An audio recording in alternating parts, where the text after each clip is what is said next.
The cold bite of the adhesive against my skin was the first thing, then the impossibility of movement, the stark, suffocating reality of being utterly, perfectly helpless. My breath hitched, a dry, rattling gasp in the sudden, cavernous quiet of the bedroom. My eyes, darting wildly in the dim pre-dawn light, snag-met on a shape at the edge of the bed, a silhouette, perfectly still, watching me. Monica, her smile, even in the faint light, was too wide, too knowing, and the sheer, unadulterated terror that exploded in my chest felt less like fear and more like a physical blow. How did I get here? How did a cynical man like me end up bound? A human meal for a woman I'd only met in person a few days prior? It started as these things often do, with a flicker of hope, a desperate reach for connection in a world I'd long since given up on. I'd always considered online dating a special kind of hell, a digital charnel house where people displayed their curated selves, hoping to lure in a hapless victim. But isolation, like any poison, works slowly, insidiously. After another dead-end job in another dead-end town, another night spent staring at the ceiling of a rented room with the sound of my own blood rushing in my ears, I downloaded the app. Just to look, I told myself, just to remind myself what normal people did. And then there was Monica. We met by accident, or so it felt at the time. I'd sent a throwaway message. She'd responded with a wit that cut through my usual cynicism. And just like that, a fragile bridge formed across a continent. She was there for me, virtually, when my last attempt at a human connection imploded in spectacular fashion, leaving behind the usual wreckage of trust issues and self-loathing. Monica, with her carefully crafted poems and late-night chats, felt like a balm. I, in turn, wrote her songs, bad ones, I'm sure, but she pretended to like them. 2 months into this strange, disembodied friendship, we admitted we were in love. Love. The word felt alien on my tongue, something I'd purged from my vocabulary years ago. It felt dangerous. Too much to lose. Too much to give a target. But I was tired. So tired of being alone. And for a fleeting moment, the promise of connection, of warmth, trumped the ingrained survival instinct that usually kept me adrift. It was, by all accounts, a perfect relationship, or as perfect as a relationship could be when separated by 1,000 miles and existing entirely within the glowing confines of a screen. We talked all the time, shared our mundane victories and whispered our quiet despairs. She lived in Indiana, I in North Carolina, a match made in digital heaven, a safe distance for a man who ran from his own shadow. For 2.5 months, it was like that. Then came the text. A picture of an airplane ticket from Indianapolis to Raleigh-Durham Airport. Arriving early one bleak December morning, my stomach clenched. Proximity, a variable I hadn't fully accounted for. Oh, great, I texted back, trying for casual sarcasm. I have to get up before 8 to come pick you up. Ugh. Thankfully, she shared my morbid sense of humor. Or, I thought she did. A week after finally jettisoning the last of my transient work for a brief, self-imposed exile at my parents' house, a desperate attempt to ground myself, perhaps before hitting the road again, I woke early. The air in my childhood bedroom was frigid, the kind of cold that seeped into your bones, even beneath the old quilt. I'd spent the previous night staring at the ceiling, my worn leather jacket draped over the chair like a second skin, my old analog wristwatch glinting on the bedside table. Checking the time, I noted the absurd hour. A sigh escaped my lips, laced with the usual cocktail of resignation and dread. Every journey felt like a prelude to something, and I'd learned long ago that the something was rarely good. The drive to the airport was a monotonous blur of highway lights and early morning commuters, their faces grim and unyielding in the pre-dawn gloom. The cold seeped through the car, making the steering wheel feel like a block of ice. My go bag was in the trunk, as always, a silent promise of flight, a contradiction to the journey I was making towards a hopeful reunion. When I saw her, my heart, that stubbornly defiant organ, actually skipped a beat. Pictures, I realized then, were not just inadequate, they were lies. Monica, in the flesh, was something else entirely. Her dark hair, the color of midnight, swept to the side around a face so pale it seemed to glow, framed by lips the color of fresh blood. A wide smile parted them the moment her eyes, dark and fathomless, locked onto mine. There was a hunger in those eyes. I noticed, even then, a flicker that my survivor's gaze cataloged, filed away under unsettling, but did not yet fully comprehend. I killed the engine, the sudden silence of the airport parking lot pressing in. I got out of the car just in time for her to launch herself at me. It wasn't an embrace, it was an attack. Her arms, surprisingly strong, locked around me, pressing me into a breathless, bone-aching hug. When her lips met mine, every doubt I'd ever nursed, every flicker of warning from my weary brain, simply evaporated. It was like a sudden, unexpected calm washing over a tumultuous sea. For a moment, a foolish, terrifying moment, I truly believed I wanted to be with her for as long as I lived. I almost proposed right there. Stupid, I know. It had only been 3 months, and I knew better than to trust anything that felt this good. But God, in that instant, she felt so right. Too right. I drove her home, the suburban landscape feeling oddly claustrophobic after the wide-open anonymity of the highway.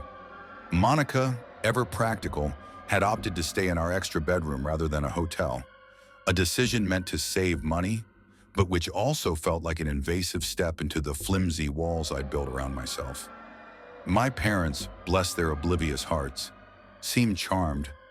They got along with her like they'd known her for months. Monica's effortless charm navigating my father's gruff stoicism and even coaxing my notoriously quiet sister into actual conversation. I watched, a knot forming in my stomach. She was too good at this. Too easy. Our first day together was a parade of normalcy that almost convinced me I could, for once, just be. We went to the art. The cold bite of the adhesive against my skin was the first thing. Then the impossibility of movement. The stark, suffocating reality of being utterly, perfectly helpless. My breath hitched, a dry, rattling gasp in the sudden, cavernous quiet of the bedroom. My eyes, darting wildly in the dim pre-dawn light, snag-met on a shape at the edge of the bed. A silhouette, perfectly still, watching me. Monica, her smile, even in the faint light, was too wide, too knowing. And the sheer, unadulterated terror that exploded in my chest felt less like fear and more like a physical blow. How did I get here? How did a cynical man like me end up bound? A human meal for a woman I'd only met in person a few days prior? It started as these things often do, with a flicker of hope, a desperate reach for connection in a world I'd long since given up on. I'd always considered online dating a special kind of hell, a digital charnel house where people displayed their curated selves, hoping to lure in a hapless victim. But isolation, like any poison, works slowly, insidiously. After another dead-end job in another dead-end town, another night spent staring at the ceiling of a rented room with the sound of my own blood rushing in my ears, I downloaded the app, just to look, I told myself, just to remind myself what normal people did. And then there was Monica. We met by accident, or so it felt at the time. I'd sent a throwaway message. She'd responded with a wit that cut through my usual cynicism. And just like that, a fragile bridge formed across a continent. She was there for me, virtually, when my last attempt at a human connection imploded in spectacular fashion, leaving behind the usual wreckage of trust issues and self-loathing. Monica, with her carefully crafted poems and late-night chats, felt like a balm.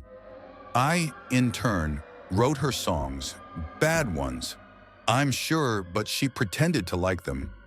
2 months into this strange, disembodied friendship, We admitted we were in love. The cold bite of the adhesive against my skin was the first thing. Then the impossibility of movement. The stark, suffocating reality of being utterly, perfectly helpless. My breath hitched, a dry, rattling gasp in the sudden, cavernous quiet of the bedroom. My eyes darting wildly in the dim pre-dawn light, snag-met on a shape at the edge of the bed, a silhouette, perfectly still, watching me. Monica, her smile, even in the faint light, was too wide, too knowing, and the sheer, unadulterated terror that exploded in my chest felt less like fear and more like a physical blow. How did I get here? How did a cynical man like me end up bound? A human meal for a woman I'd only met in person a few days prior? It started as these things often do, with a flicker of hope, a desperate reach for connection in a world I'd long since given up on. I'd always considered online dating a special kind of hell, a digital charnel house where people displayed their curated selves, hoping to lure in a hapless victim. But isolation, like any poison, works slowly, insidiously. After another dead-end job in another dead-end town, another night spent staring at the ceiling of a rented room with the sound of my own blood rushing in my ears, I downloaded the app, just to look, I told myself, just to remind myself what normal people did. And then there was Monica. We met by accident, or so it felt at the time. I'd sent a throwaway message. She'd responded with a wit that cut through my usual cynicism. And just like that, a fragile bridge formed across a continent. She was there for me, virtually, when my last attempt at a human connection imploded in spectacular fashion, leaving behind the usual wreckage of trust issues and self-loathing. Monica, with her carefully crafted poems and late-night chats, felt like a balm.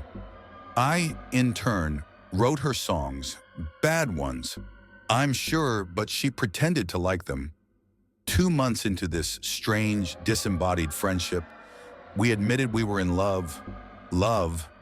The word felt alien on my tongue, something I'd purged from my vocabulary years ago. It felt dangerous. Too much to lose. Too much to give a target. But I was tired. So tired of being alone. And for a fleeting moment, the promise of connection, of warmth, trumped the ingrained survival instinct that usually kept me adrift. It was, by all accounts, a perfect relationship, or as perfect as a relationship could be when separated by 1,000 miles and existing entirely within the glowing confines of a screen. We talked all the time, shared our mundane victories and whispered our quiet despairs. She lived in Indiana, I in North Carolina, a match made in digital heaven, a safe distance for a man who ran from his own shadow. For 2.5 months, it was like that. Then came the text. A picture of an airplane ticket from Indianapolis to Raleigh-Durham Airport. Arriving early one bleak December morning, my stomach clenched. Proximity, a variable I hadn't fully accounted for. Oh, great, I texted back, trying for casual sarcasm. I have to get up before 8 to come pick you up. Ugh. Thankfully, she shared my morbid sense of humor. Or, I thought she did. A week after finally jettisoning the last of my transient work for a brief, self-imposed exile at my parents' house, a desperate attempt to ground myself, perhaps before hitting the road again, I woke early. The air in my childhood bedroom was frigid, the kind of cold that seeped into your bones, even beneath the old quilt. I'd spent the previous night staring at the ceiling, my worn leather jacket draped over the chair like a second skin, my old analog wristwatch glinting on the bedside table. Checking the time, I noted the absurd hour. A sigh escaped my lips, laced with the usual cocktail of resignation and dread. Every journey felt like a prelude to something, and I'd learned long ago that the something was rarely good. The drive to the airport was a monotonous blur of highway lights and early morning commuters, their faces grim and unyielding in the pre-dawn gloom. The cold seeped through the car, making the steering wheel feel like a block of ice. My go bag was in the trunk, as always, a silent promise of flight, a contradiction to the journey I was making towards a hopeful reunion. When I saw her, my heart, that stubbornly defiant organ, actually skipped a beat. Pictures, I realized then, were not just inadequate, they were lies. Monica, in the flesh, was something else entirely. Her dark hair, the color of midnight, swept to the side around a face so pale it seemed to glow, framed by lips the color of fresh blood. A wide smile parted them the moment her eyes, dark and fathomless, locked onto mine. There was a hunger in those eyes. I noticed, even then, a flicker that my survivor's gaze cataloged, filed away under unsettling, but did not yet fully comprehend. I killed the engine, the sudden silence of the airport parking lot pressing in. I got out of the car just in time for her to launch herself at me. It wasn't an embrace, it was an attack. Her arms, surprisingly strong, locked around me, pressing me into a breathless, bone-aching hug. When her lips met mine, every doubt I'd ever nursed, every flicker of warning from my weary brain, simply evaporated. It was like a sudden, unexpected calm washing over a tumultuous sea. For a moment, a foolish, terrifying moment, I truly believed I wanted to be with her for as long as I lived. I almost proposed right there. Stupid, I know. It had only been 3 months, and I knew better than to trust anything that felt this good. But God, in that instant, she felt so right, too right. I drove her home, the suburban landscape feeling oddly claustrophobic after the wide-open anonymity of the highway. Monica, ever practical, had opted to stay in our extra bedroom rather than a hotel, a decision meant to save money, but which also felt like an invasive step into the flimsy walls I'd built around myself. My parents, bless their oblivious hearts, seemed charmed. They got along with her like they'd known her for months. Monica's effortless charm navigating my father's gruff stoicism and even coaxing my notoriously quiet sister into actual conversation. I watched, a knot forming in my stomach. She was too good at this, too easy. Our first day together was a parade of normalcy that almost convinced me I could, for once, just be. We went to the art museum, wandered through quiet halls filled with the ghosts of forgotten masters.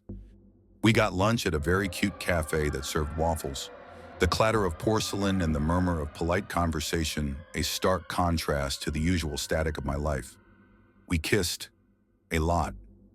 Each kiss felt like a soft erasure, a soothing balm that smoothed the rough edges of my constant paranoia. It felt like paradise. Dinner with the family that night was equally innocuous. Monica, despite her earlier anxieties, seamlessly integrated, laughing at my dad's bad jokes and debating abstract art with my sister. I watched her, sipping lukewarm water, my hand absently going to my wristwatch, checking the time I didn't care about. She was too good at blending in, too perfect. Afterwards, we played games. Monica and I, a terrifyingly unified front, dominated my parents at catchphrase. It was all so normal, so mundane, that a strange exhaustion, a mental fatigue born of constant vigilance, finally pulled me under. I excused myself, took a quick, lukewarm shower, and collapsed into my bed, grateful for the oblivion of sleep. I opened my eyes at 3 o'clock in the morning, a guttural groan catching in my throat. My body, a cruel and unreliable servant, often decided to yank me from sleep at the most ungodly hours, leaving me stranded in the liminal space between dreams and waking, unable to fall back into the sweet darkness. But this time was different. This time, something had touched me, right between my shoulder blades. A phantom pressure, a whisper against my skin that was as unsettling as a scream. I had no idea what, but it certainly dragged me from sleep into what felt like a waking nightmare. "What?" I managed, my voice a dry rasp in the sudden, cavernous quiet of the room. The air was colder now, a tangible chill pressing down on me, raising the fine hairs on my arms. The scent of ozone, faint but unmistakable, prickled in my nostrils. It was a scent I'd learned to dread. When I forced myself to turn over, my heart slammed against my ribs with the force of a battering ram. There she was, Monica, standing ever so still, a silent sentinel by the side of my bed. Her eyes, those dark, fathomless pools, were fixed on me with an intensity that sent a fresh wave of ice through my veins. The pale light from the street lamp outside cast long, dancing shadows, making her seem taller, gaunter, almost predatory. I nearly jumped out of my skin, my muscles coiling, ready to spring, but something held me back. Maybe it was the shock, maybe the lingering haze of sleep. "What are you doing?" I hissed, my voice barely above a whisper, laced with a tremor of something I refused to name as fear. "You should be in bed." My mind raced, trying to rationalize this. A prank? A sleepwalking episode? Neither felt right. Her voice, and when it came, was just a bit too soft, a bit too sing-song. It was like the cooing of a dove, beautiful and unsettling. "I wanted to know how you look when you sleep," she replied, her words floating through the stillness of the room, each syllable laced with an unnerving sweetness. "You look so pretty when you sleep." I had no response. My brain, usually so quick with a cynical retort, simply short-circuited. We'd engaged. The cold bite of the adhesive against my skin was the first thing, then the impossibility of movement, the stark, suffocating reality of being utterly, perfectly helpless. My breath hitched, a dry, rattling gasp in the sudden, cavernous quiet of the bedroom. My eyes, darting wildly in the dim pre-dawn light, snag-met on a shape at the edge of the bed, a silhouette, perfectly still, watching me. Monica, her smile, even in the faint light, was too wide, too knowing, and the sheer, unadulterated terror that exploded in my chest felt less like fear and more like a physical blow. How did I get here? How did a cynical man like me end up bound? A human meal for a woman I'd only met in person a few days prior? It started as these things often do, with a flicker of hope, a desperate reach for connection in a world I'd long since given up on. I'd always considered online dating a special kind of hell, a digital charnel house where people displayed their curated selves, hoping to lure in a hapless victim. But isolation, like any poison, works slowly, insidiously.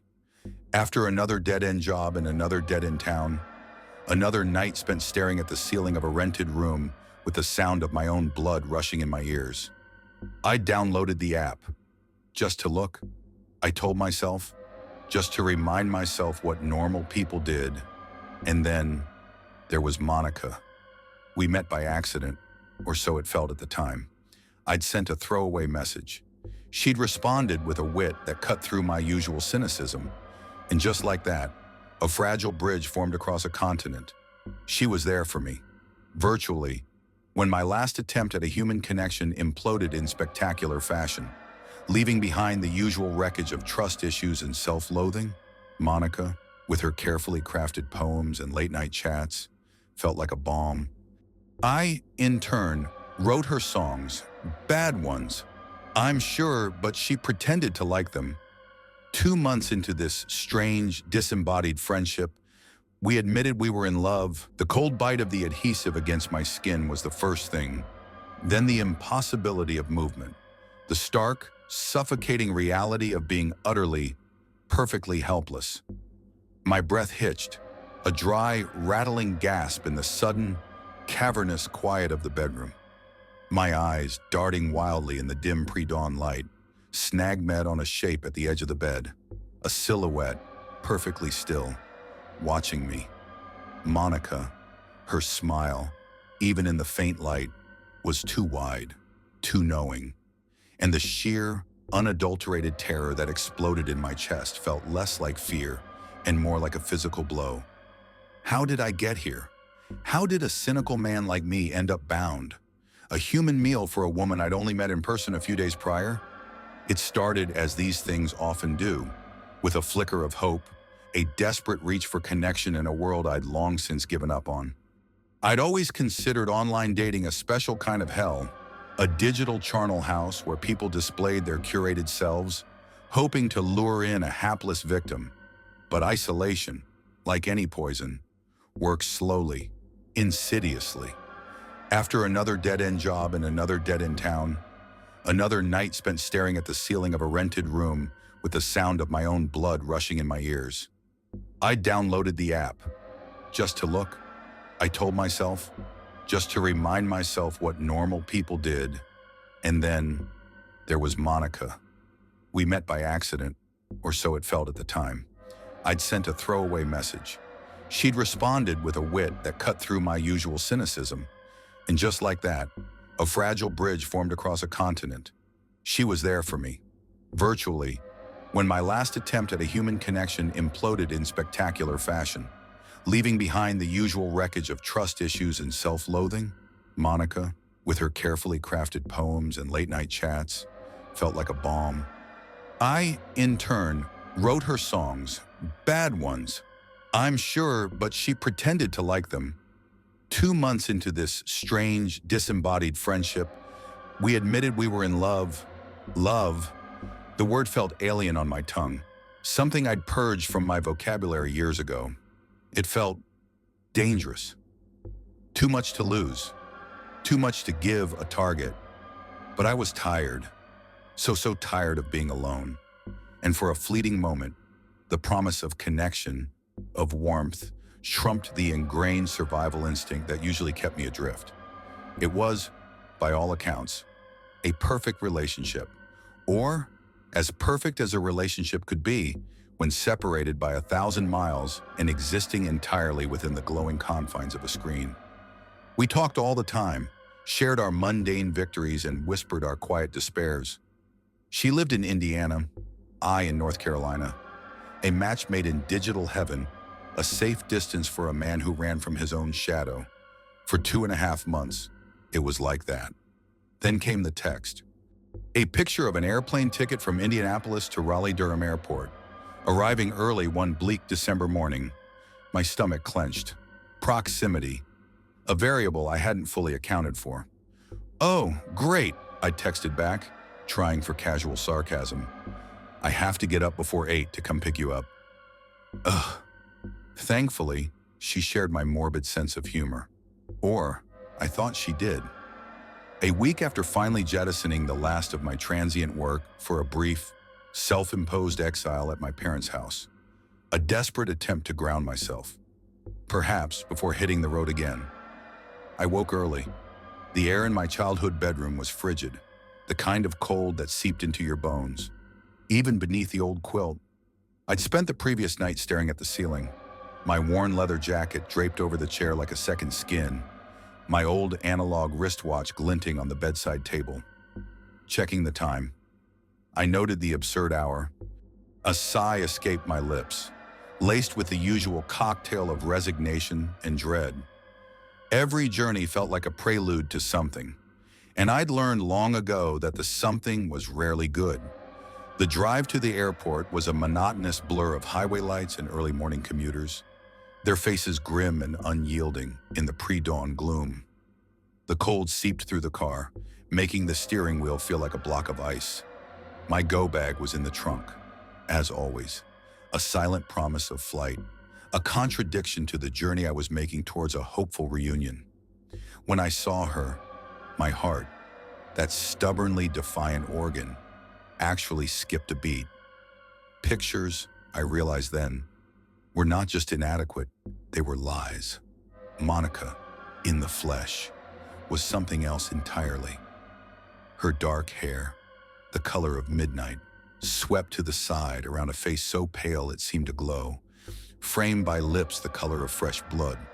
A wide smile parted them the moment her eyes, dark and fathomless, locked onto mine. There was a hunger in those eyes.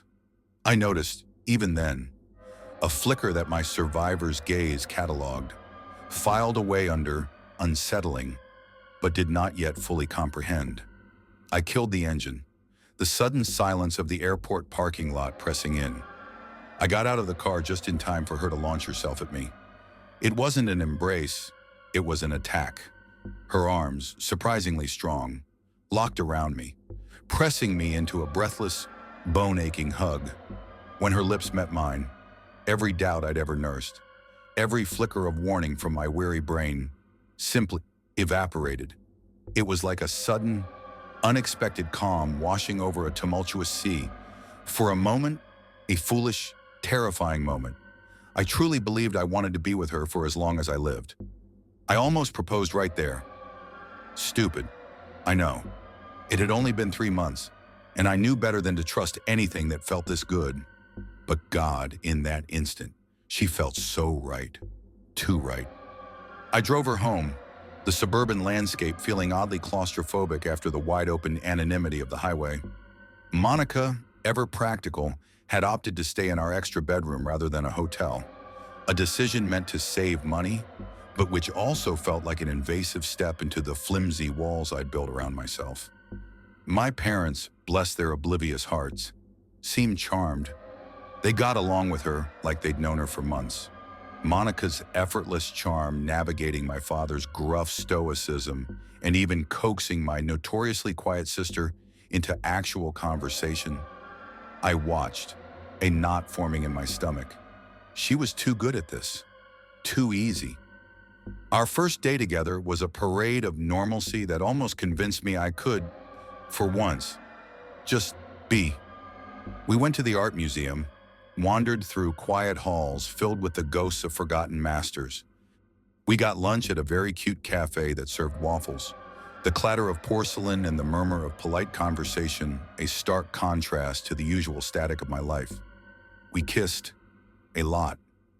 Each kiss felt like a soft erasure, a soothing balm that smoothed the rough edges of my constant paranoia.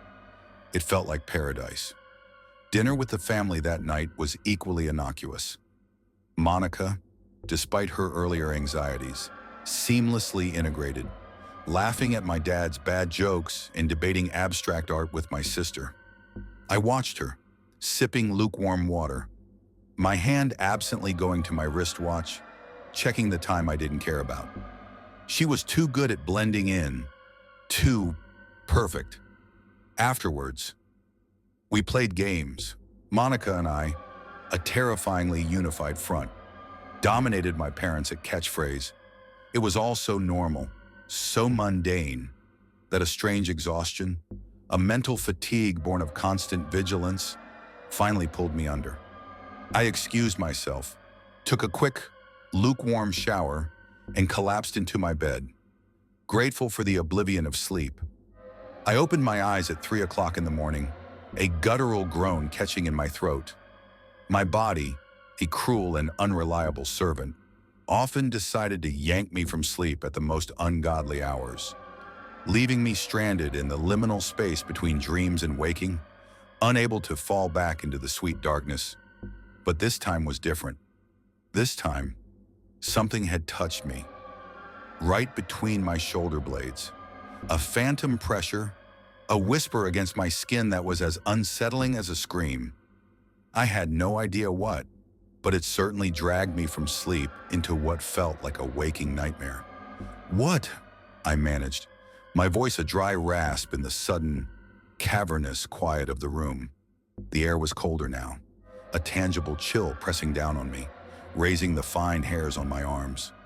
The scent of ozone, faint but unmistakable, prickled in my nostrils. It was a scent I'd learned to dread. When I forced myself to turn over, my heart slammed against my ribs with the force of a battering ram. There she was, Monica, standing ever so still, a silent sentinel by the side of my bed. Her eyes, those dark, fathomless pools, were fixed on me with an intensity that sent a fresh wave of ice through my veins. The pale light from the street lamp outside cast long, dancing shadows, making her seem taller, gaunter, almost predatory. I nearly jumped out of my skin, my muscles coiling, ready to spring, but something held me back. Maybe it was the shock, maybe the lingering haze of sleep. "What are you doing?" I hissed, my voice barely above a whisper. laced with a tremor of something I refused to name as fear. "You should be in bed." My mind raced, trying to rationalize this. A prank? A sleepwalking episode? Neither felt right.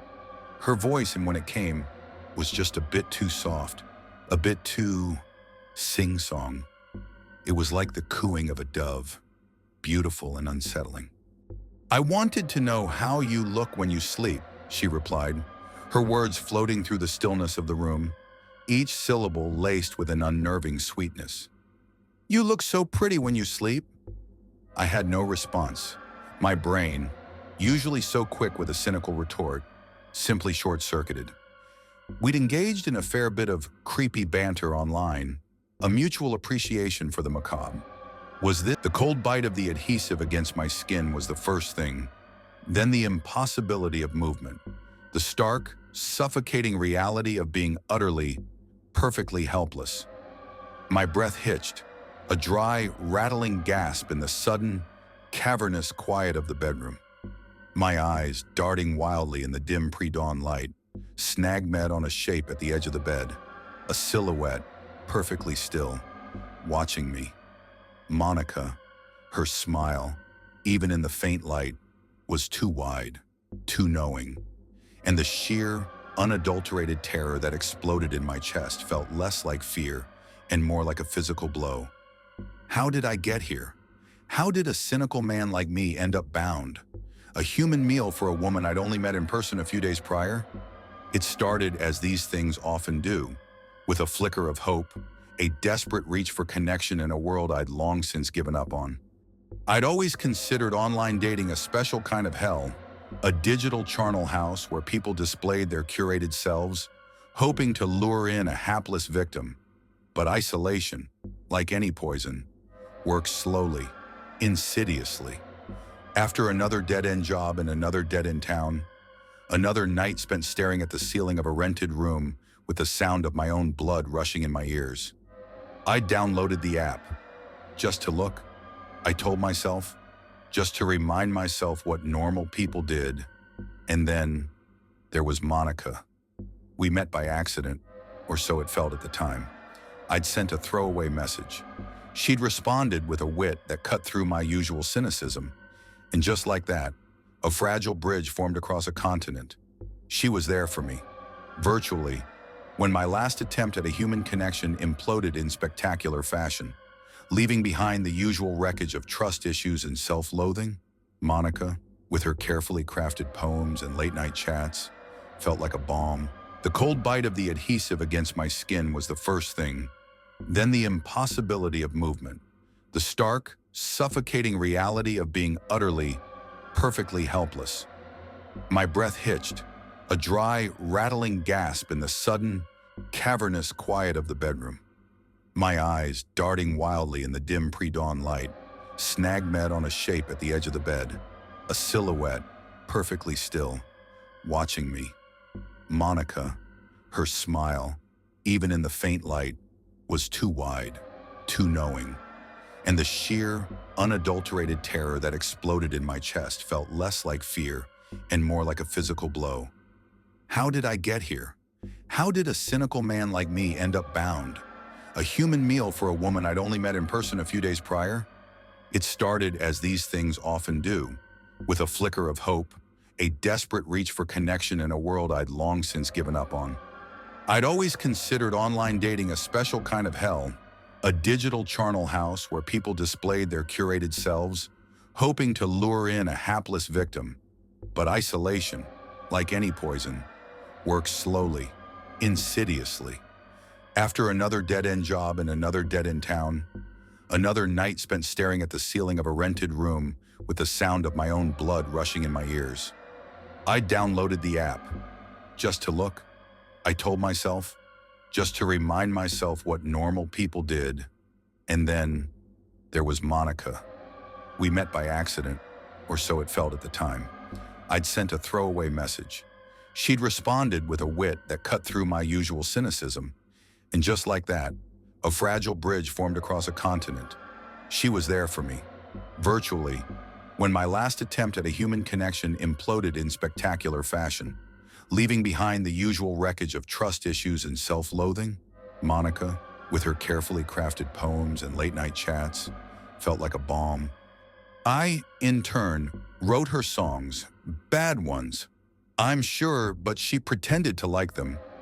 2 months into this strange, disembodied friendship, we admitted we were in love. Love. The word felt alien on my tongue, something I'd purged from my vocabulary years ago. It felt dangerous. Too much to lose. Too much to give a target. But I was tired. So tired of being alone. And for a fleeting moment, the promise of connection, of warmth, trumped the ingrained survival instinct that usually kept me adrift. It was, by all accounts, a perfect relationship, or as perfect as a relationship could be when separated by 1,000 miles and existing entirely within the glowing confines of a screen. We talked all the time, shared our mundane victories and whispered our quiet despairs. She lived in Indiana, I in North Carolina, a match made in digital heaven, a safe distance for a man who ran from his own shadow. For 2.5 months, it was like that. Then came the text. A picture of an airplane ticket from Indianapolis to Raleigh-Durham Airport. Arriving early one bleak December morning, my stomach clenched. Proximity, a variable I hadn't fully accounted for. Oh, great, I texted back, trying for casual sarcasm. I have to get up before 8 to come pick you up. Ugh. Thankfully, she shared my morbid sense of humor. Or, I thought she did. A week after finally jettisoning the last of my transient work for a brief, self-imposed exile at my parents' house, a desperate attempt to ground myself, perhaps before hitting the road again, I woke early. The air in my childhood bedroom was frigid, the kind of cold that seeped into your bones, even beneath the old quilt. I'd spent the previous night staring at the ceiling, my worn leather jacket draped over the chair like a second skin, my old analog wristwatch glinting on the bedside table. Checking the time, I noted the absurd hour. A sigh escaped my lips, laced with the usual cocktail of resignation and dread. Every journey felt like a prelude to something, and I'd learned long ago that the something was rarely good. The drive to the airport was a monotonous blur of highway lights and early morning commuters, their faces grim and unyielding in the pre-dawn gloom. The cold seeped through the car, making the steering wheel feel like a block of ice. My go bag was in the trunk, as always, a silent promise of flight, a contradiction to the journey I was making towards a hopeful reunion. When I saw her, my heart, that stubbornly defiant organ, actually skipped a beat. Pictures, I realized then, were not just inadequate, they were lies. Monica, in the flesh, was something else entirely. Her dark hair, the color of midnight, swept to the side around a face so pale it seemed to glow, framed by lips the color of fresh blood. A wide smile parted them the moment her eyes, dark and fathomless, locked onto mine. There was a hunger in those eyes. I noticed, even then, a flicker that my survivor's gaze cataloged, filed away under unsettling, but did not yet fully comprehend. I killed the engine, the sudden silence of the airport parking lot pressing in. I got out of the car just in time for her to launch herself at me. It wasn't an embrace, it was an attack. Her arms, surprisingly strong, locked around me, pressing me into a breathless, bone-aching hug. When her lips met mine, every doubt I'd ever nursed, every flicker of warning from my weary brain, simply evaporated. It was like a sudden, unexpected calm washing over a tumultuous sea. For a moment, a foolish, terrifying moment, I truly believed I wanted to be with her for as long as I lived. I almost proposed right there. Stupid, I know. It had only been 3 months, and I knew better than to trust anything that felt this good. But God, in that instant, she felt so right. Too right. I drove her home, the suburban landscape feeling oddly claustrophobic after the wide-open anonymity of the highway.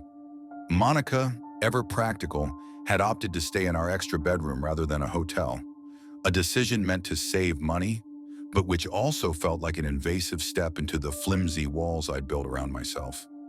My parents, bless their oblivious hearts, seemed charmed. They got along with her like they'd known her for months. Monica's effortless charm navigating my father's gruff stoicism and even coaxing my notoriously quiet sister into actual conversation. I watched, a knot forming in my stomach. She was too good at this. Too easy. Our first day together was a parade of normalcy that almost convinced me I could, for once, just be. We went to the art museum, wandered through quiet halls filled with the ghosts of forgotten masters. We got lunch at a very cute cafe that served waffles. The clatter of porcelain and the murmur of polite conversation, a stark contrast to the usual static of my life. We kissed, a lot. Each kiss felt like a soft erasure, a soothing balm that smoothed the rough edges of my constant paranoia. It felt like paradise. Dinner with the family that night was equally innocuous. Monica, despite her earlier anxieties, seamlessly integrated, laughing at my dad's bad jokes and debating abstract art with my sister. I watched her, sipping lukewarm water, my hand absently going to my wristwatch, checking the time I didn't care about. She was too good at blending in, too perfect. Afterwards, we played games. Monica and I, a terrifyingly unified front, dominated my parents at catchphrase. It was all so normal, so mundane, that a strange exhaustion, a mental fatigue born of constant vigilance, finally pulled me under. I excused myself, took a quick, lukewarm shower, and collapsed into my bed, grateful for the oblivion of sleep. I opened my eyes at 3 o'clock in the morning, a guttural groan catching in my throat. My body, a cruel and unreliable servant, often decided to yank me from sleep at the most ungodly hours, leaving me stranded in the liminal space between dreams and waking, unable to fall back into the sweet darkness. But this time was different. This time, something had touched me, right between my shoulder blades. A phantom pressure, a whisper against my skin that was as unsettling as a scream. I had no idea what, but it certainly dragged me from sleep into what felt like a waking nightmare. "What?" I managed, my voice a dry rasp in the sudden, cavernous quiet of the room. The air was colder now, a tangible chill pressing down on me, raising the fine hairs on my arms. The scent of ozone, faint but unmistakable, prickled in my nostrils. It was a scent I'd learned to dread. When I forced myself to turn over, my heart slammed against my ribs with the force of a battering ram. There she was, Monica, standing ever so still, a silent sentinel by the side of my bed. Her eyes, those dark, fathomless pools, were fixed on me with an intensity that sent a fresh wave of ice through my veins. The pale light from the street lamp outside cast long, dancing shadows, making her seem taller, gaunter, almost predatory. I nearly jumped out of my skin, my muscles coiling, ready to spring, but something held me back. Maybe it was the shock, maybe the lingering haze of sleep. "What are you doing?" I hissed, my voice barely above a whisper, laced with a tremor of something I refused to name as fear. "You should be in bed." My mind raced, trying to rationalize this. A prank? A sleepwalking episode? Neither felt right. Her voice, and when it came, was just a bit too soft, a bit too sing-song. It was like the cooing of a dove, beautiful and unsettling. "I wanted to know how you look when you sleep," she replied, her words floating through the stillness of the room, each syllable laced with an unnerving sweetness. "You look so pretty when you sleep." I had no response. My brain, usually so quick with a cynical retort, simply short-circuited. We'd engaged in a fair bit of creepy banter online, a mutual appreciation for the macabre. Was this just her taking it a bit too far? My gut screamed otherwise, but my tired mind desperately clung to the familiar. "You're uneasy," she said, her head tilting slightly, like a curious bird observing a particularly interesting worm. My unease was a palpable thing, a buzzing current beneath my skin. Then, before I could process her words, she started to climb into bed next to me. "What are you?" I tried to say, my breath catching in my throat. Every fiber of my being screamed for me to pull away, to roll to the other side of the bed. But I was frozen, pinned by her gaze. She cut me off with a soft, lingering shh, her finger tracing a delicate, chilling line across my lips. Then, her hand, cool and surprisingly firm, cupped my face. Her thumb brushed over my cheekbone, a gentle, almost tender caress that felt utterly, terrifyingly wrong. And then her lips, those blood-red lips, pressed to mine. This kiss was different, profoundly, terrifyingly different from all the others. It was warmer, yes, but not in a comforting way. It was a devouring warmth, a heat that felt like it was absorbing, consuming. And as her lips remained pressed against mine, something truly horrifying happened. I could feel it, my fear. It was draining away from me, like a chill leaving my body, through my mouth, through her lips, and into her. It wasn't just a sensation. It was a visceral, undeniable process. The tight knot in my stomach loosened. The rapid thumping of my heart slowed. The prickle of adrenaline faded. The sharp edges of my terror dulled, softened, and then, impossibly, melted away entirely, leaving behind a strange, almost pleasant emptiness. My head felt light, my limbs heavy. She pulled away, her eyes usually so dark, seeming to glitter with an unnatural light. She looked into my confused, strangely blank eyes. I found my voice, a weak, disoriented whisper. "What just happened?" She sighed, a sound that seemed to carry the weight of untold centuries. The creepy, sing-song lilt was gone, replaced by a tone of quiet resignation, almost regret. "I'm sorry," she said, her voice a low murmur. "I should have told you long ago. I feed on fear." I lay there beside her, silent. My mind, stripped of its protective layer of panic, tried to process the impossible. Feed on fear. It was absurd. It was grotesque. And yet, the strange, pleasant lethargy that now permeated my body felt like irrefutable proof. She continued, her voice gaining a low, satisfied purr. "I eat food and drink like regular people do, of course, but I can also consume fear from other people. And let me tell you, nothing tastes as good as fear." The side of her mouth curved up into a half smile, a familiar, alluring curve that had always disarmed me. That half smile, I realized, was a predator's trick, a subtle lure. "I was trying to scare you," she admitted, her gaze unwavering. "I knew it'd get you. I just wanted to see how you tasted." My mind, still in that strange or post-fear calm, asked the only question that came to me. Do I taste good? The absurdity of it was almost comical. Here I was, potentially in the presence of a monster, and I was worried about my flavor profile. My cynical brain supplied, "Figures. You're always the victim. Leo, might as well be a tasty one." "You're the best fear I've ever had," she replied, her smile widening, a genuine warmth flickering in her eyes that made the monster beneath the skin momentarily recede. The compliment, despite its horrifying context, inexplicably made something in me preen. Staring at me in my sleep was something I couldn't quite deal with.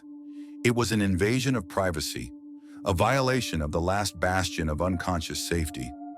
But feeding off my fear, in my strange, trauma-addled mind, that felt like something I could work with. After all, I had an endless supply. My life had been one long buffet of dread and anxiety. If she could take that away, even for a moment, maybe there was a perverse benefit. "I wish you wouldn't try to scare me in the middle of the night," I whispered, the words oddly devoid of genuine anger. Unlike you, I actually like to sleep.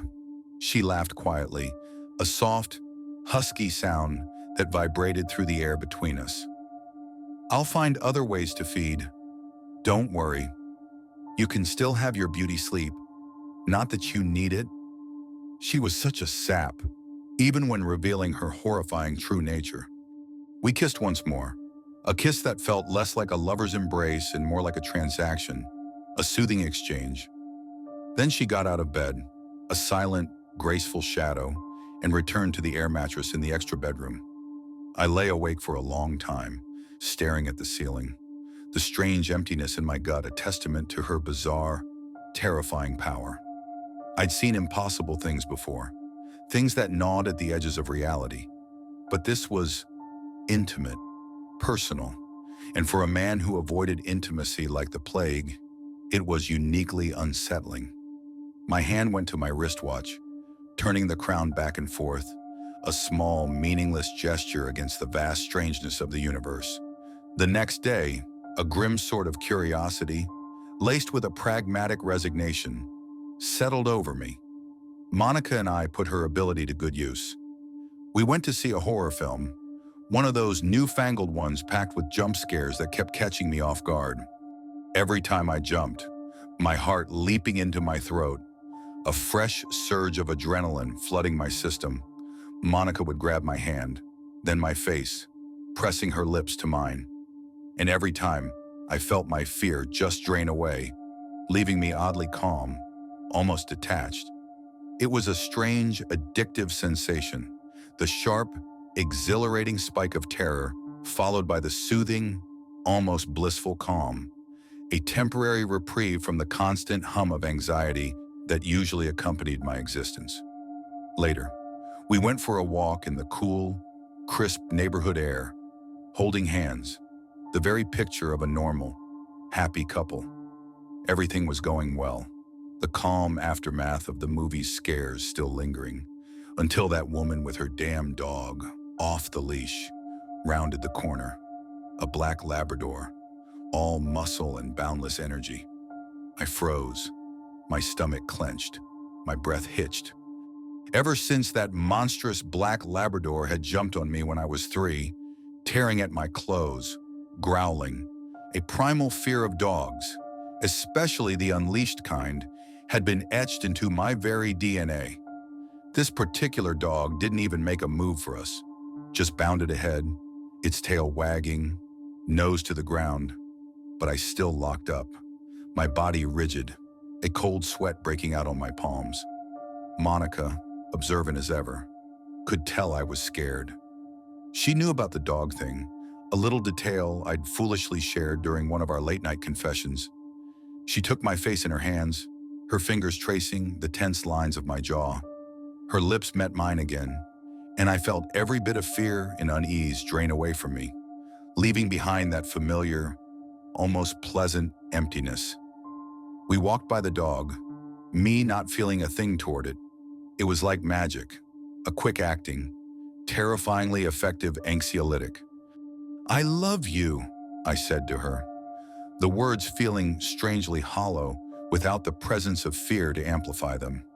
Once the dog and its blissfully ignorant owner were out of earshot, it felt true, or at least, the sensation she gave me felt like a twisted form of love. The lack of fear for a moment was a freedom I rarely experienced. "I know you do," she smirked, her eyes glinting with a familiar, predatory satisfaction. "And I love you." That night, after dinner in another movie, a more sedate one this time, as if she was pacing herself, we waited until after my parents went to sleep.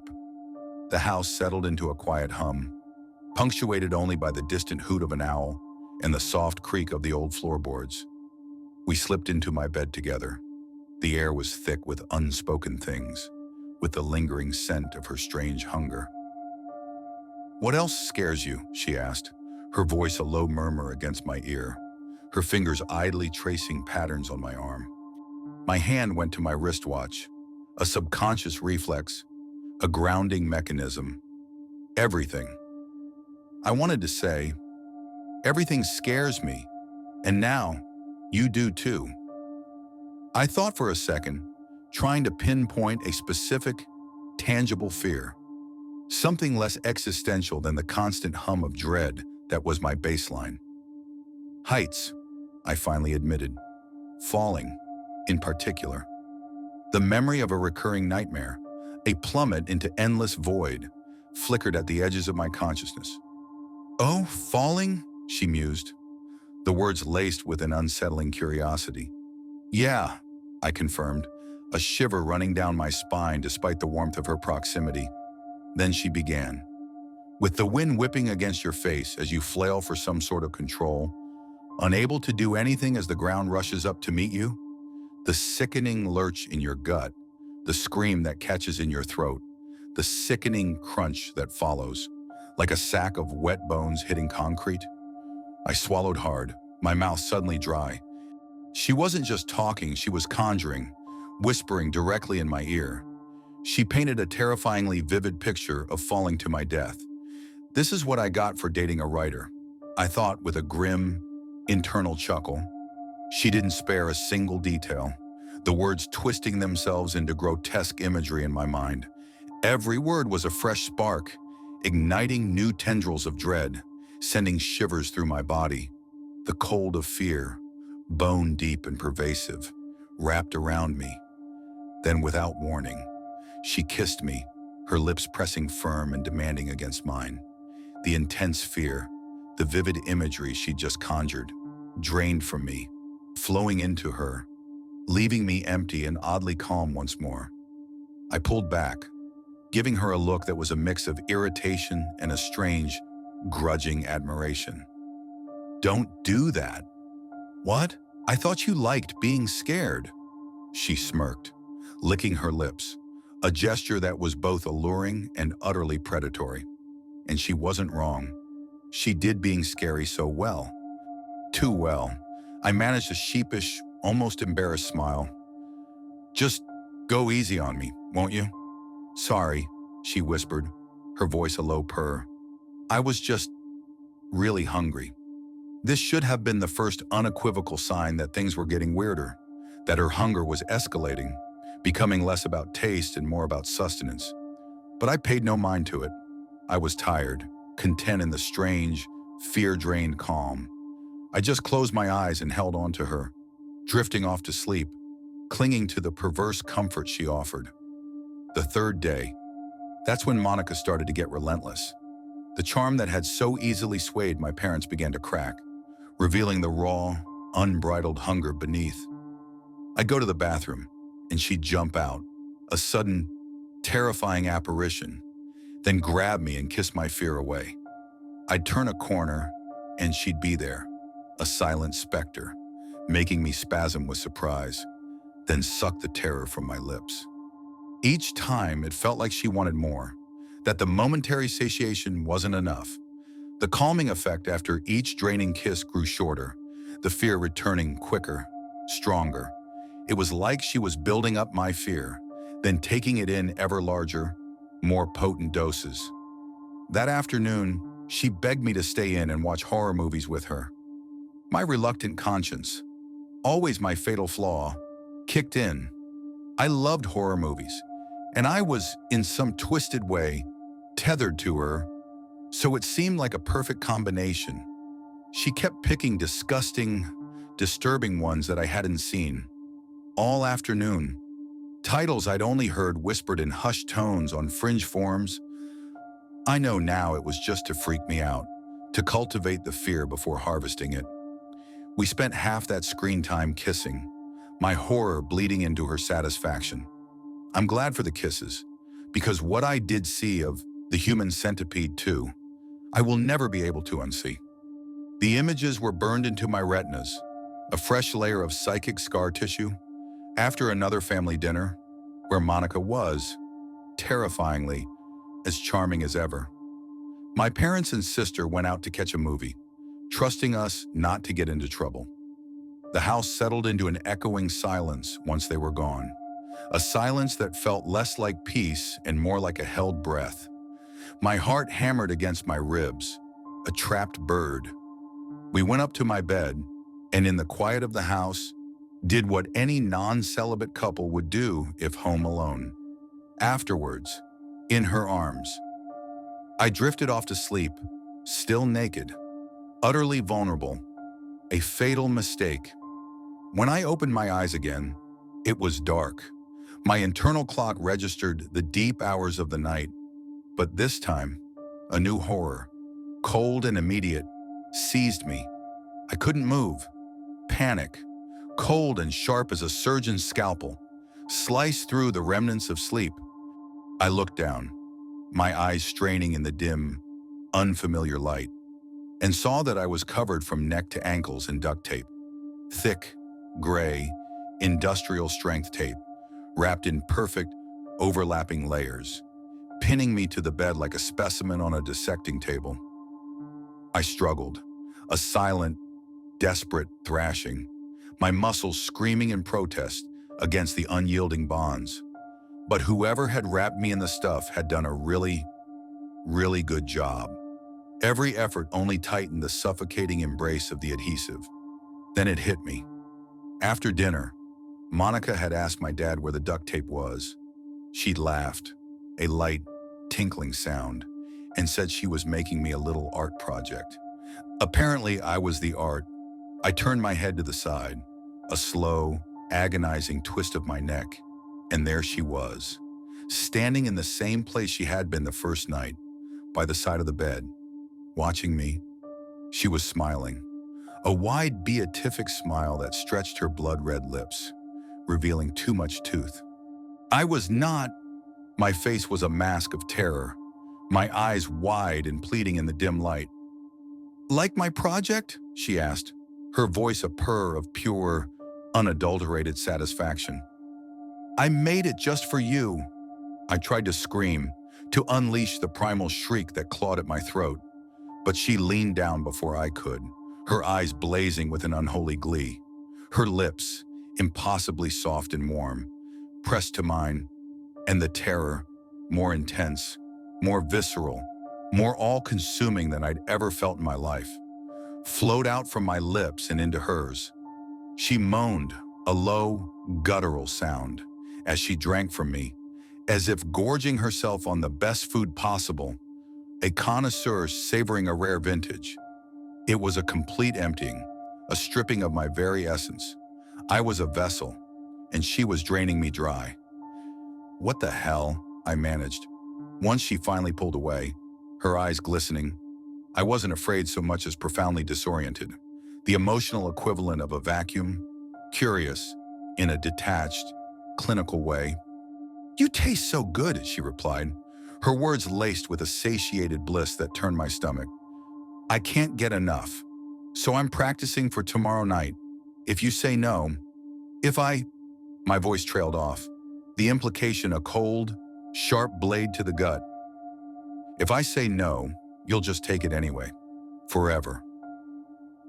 No one I've been with before you has been so satisfying," she said, her voice soft, almost tender.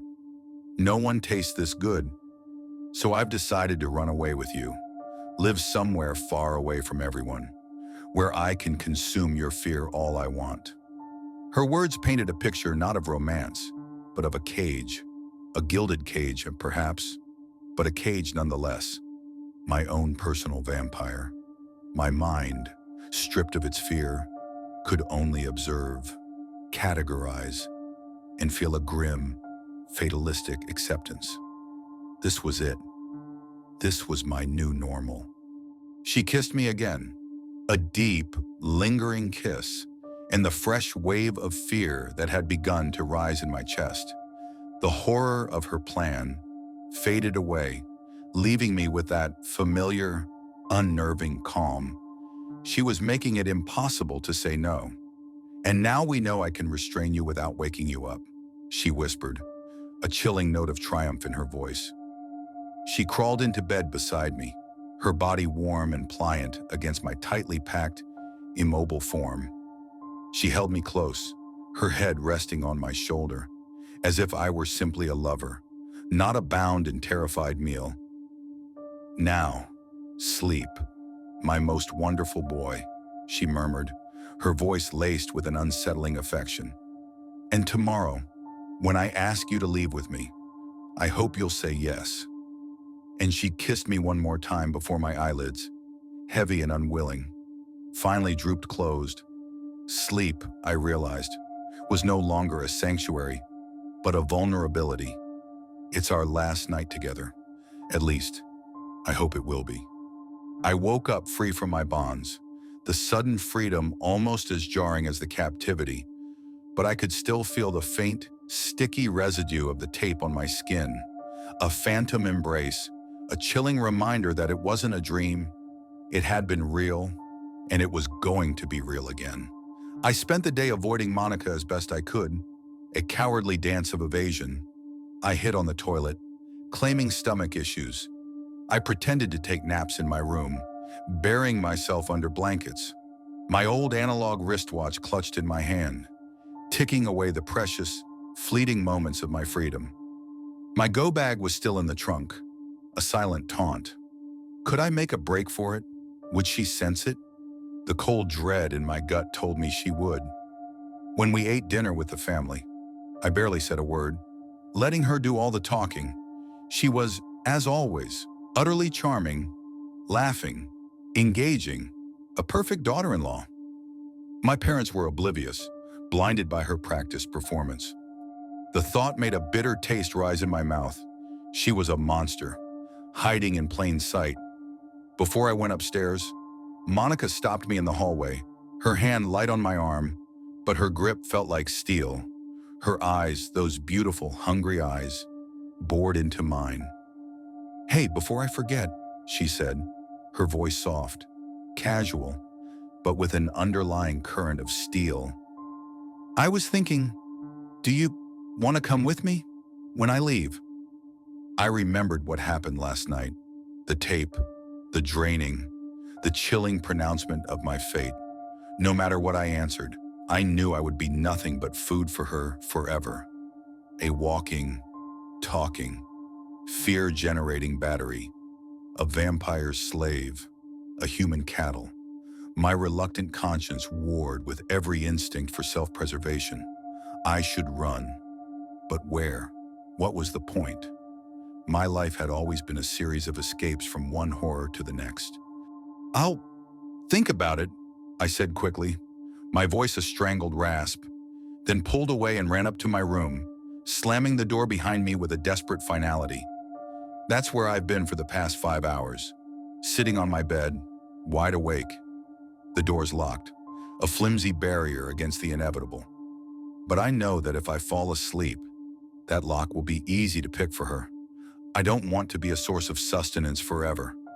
My mind screamed at me to flee, to grab the go bag, to hit the road and never look back. And yet, I loved her. Or I loved the sensation I got when she kissed me, the temporary reprieve from the constant, gnawing fear that was my birthright. And I would do almost anything for her, for that fleeting moment of peace she offered. My fatal flaw, my reluctant conscience twisted in my gut. I was so tired, so utterly bone-weary, tired of running. Maybe this was it. Maybe this was the end of the road. And maybe, just maybe, an endless supply of fear was a small price to pay for a moment's rest. My hand went to my wristwatch, tracing the cold glass. The seconds ticked by, bringing me closer to a choice I already knew I was too exhausted to make. The fluorescent hum of the bowling alley bathroom was a lie, a buzzing, sickly sweet deception that tried, and failed, to mask the cosmic horror unfolding. My feet, or rather, where my feet should have been, dangled a foot above the grimy tile, useless as a pair of disconnected marionette strings. The man, no, the thing, stood before me, his face a mask of escalating fury, his eyes those impossible black rectangles, stretched, warped, then hardened, pulling inward until they became twin, vertical slits, gleaming like polished obsidian, a viper's gaze, his voice, once a low, mocking rumble, now spit words with a venomous hiss, his perfect rock star lips distorting, revealing white, needle-sharp points where teeth should have been. "You are nothing," he'd snarled, each syllable a hammer blow against the fragile cage of my sanity. The air in the restroom, already thick with the scent of cheap disinfectant and stale sweat, suddenly tasted of ozone and something metallic, like old blood. This wasn't just a bad breakup. This was the universe tearing a fresh hole in its fabric. And I, as always, was standing directly in the tear. My old analog wristwatch, a nervous tick I couldn't shake even when levitating, felt like a dead weight against my skin, its hands spinning wildly in a dimension where time was a mere suggestion. That, of course, was how the evening peaked. The truly insane part, the part that would burrow into my skull and fester alongside all the other unexplainable horrors, was the moment I finally understood that I was a pawn in something truly ancient and impossibly vast. But to get to that particular slice of hell, you have to understand how I ended up in this bowling alley in the first place, with a girl I barely knew, feeling a pull I couldn't explain. I'd been working the graveyard shift at a distribution warehouse an hour out of town, a place so desolate it made the middle of nowhere feel like downtown Manhattan. It paid cash, and nobody asked too many questions. Perfect for a man like me, who preferred to be a ghost in the machine of society. My worn leather jacket, a second skin that had seen more highways and dive bars than I cared to count, hung on a hook by the door of my sparse motel room. The go bag was, as always, packed and ready, a silent promise of flight. I'd met Sarah a few weeks back, or rather, she'd found me. I was getting a lukewarm coffee from a truck stop, trying to scrape off the crust of another sleepless night, when she'd appeared, pale skin, dark hair, eyes that held a strange, ancient intelligence. Not my type. Usually, I preferred to blend, to be invisible. She was vibrant, too vibrant. She'd laughed, a sound like wind chimes in a mausoleum, and before I knew it, I was talking. About nothing. About everything, and for once, my usual guard, the one that screamed, "Run, Leo, run," whenever anyone got too close, just didn't. It was like a soft hum in the background, easily ignored. Maybe it was the exhaustion. Maybe it was the lingering, insidious chill from the last place. A whisper of a forgotten memory, a cold phantom clawing at the edges of my repressed past, leaving me vulnerable. Or maybe, and this thought clawed at the back of my mind even then, she was just really good at what she did. Tonight was our 1-year anniversary, a concept that felt utterly absurd. A year with me, the cynical voice in my head, the one that usually had dominion, was surprisingly quiet about this. We were at the Paradise Lanes, a name that felt like a bad joke. The place reeked of stale popcorn, synthetic cherry air freshener, and the ozone tang of old electrical equipment. It was mercifully empty, the kind of summer night where most sane people were anywhere but here. Sarah, dressed in a black top that swallowed the light and a pair of dark jeans, moved with an unsettling grace.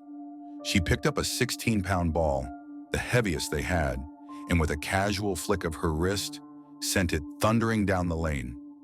Crack, crash, clatter. Another strike. She spun around, her smile blinding. Innocent, almost childlike. Too innocent. My internal monologue, ever the critic, noted the impossible ease, the subtle flicker in her eyes. A kind of predatory amusement that was gone before I could truly register it. My hand went to my wrist, my thumb tracing the cold metal of the watch face. Just a nervous tick. Leo. Nothing more. "I'll be back, babe." That Dr. Pepper went right through me. My voice was flat, even to my own ears. I didn't use endearments often. It felt unnatural, like trying on a costume that didn't quite fit.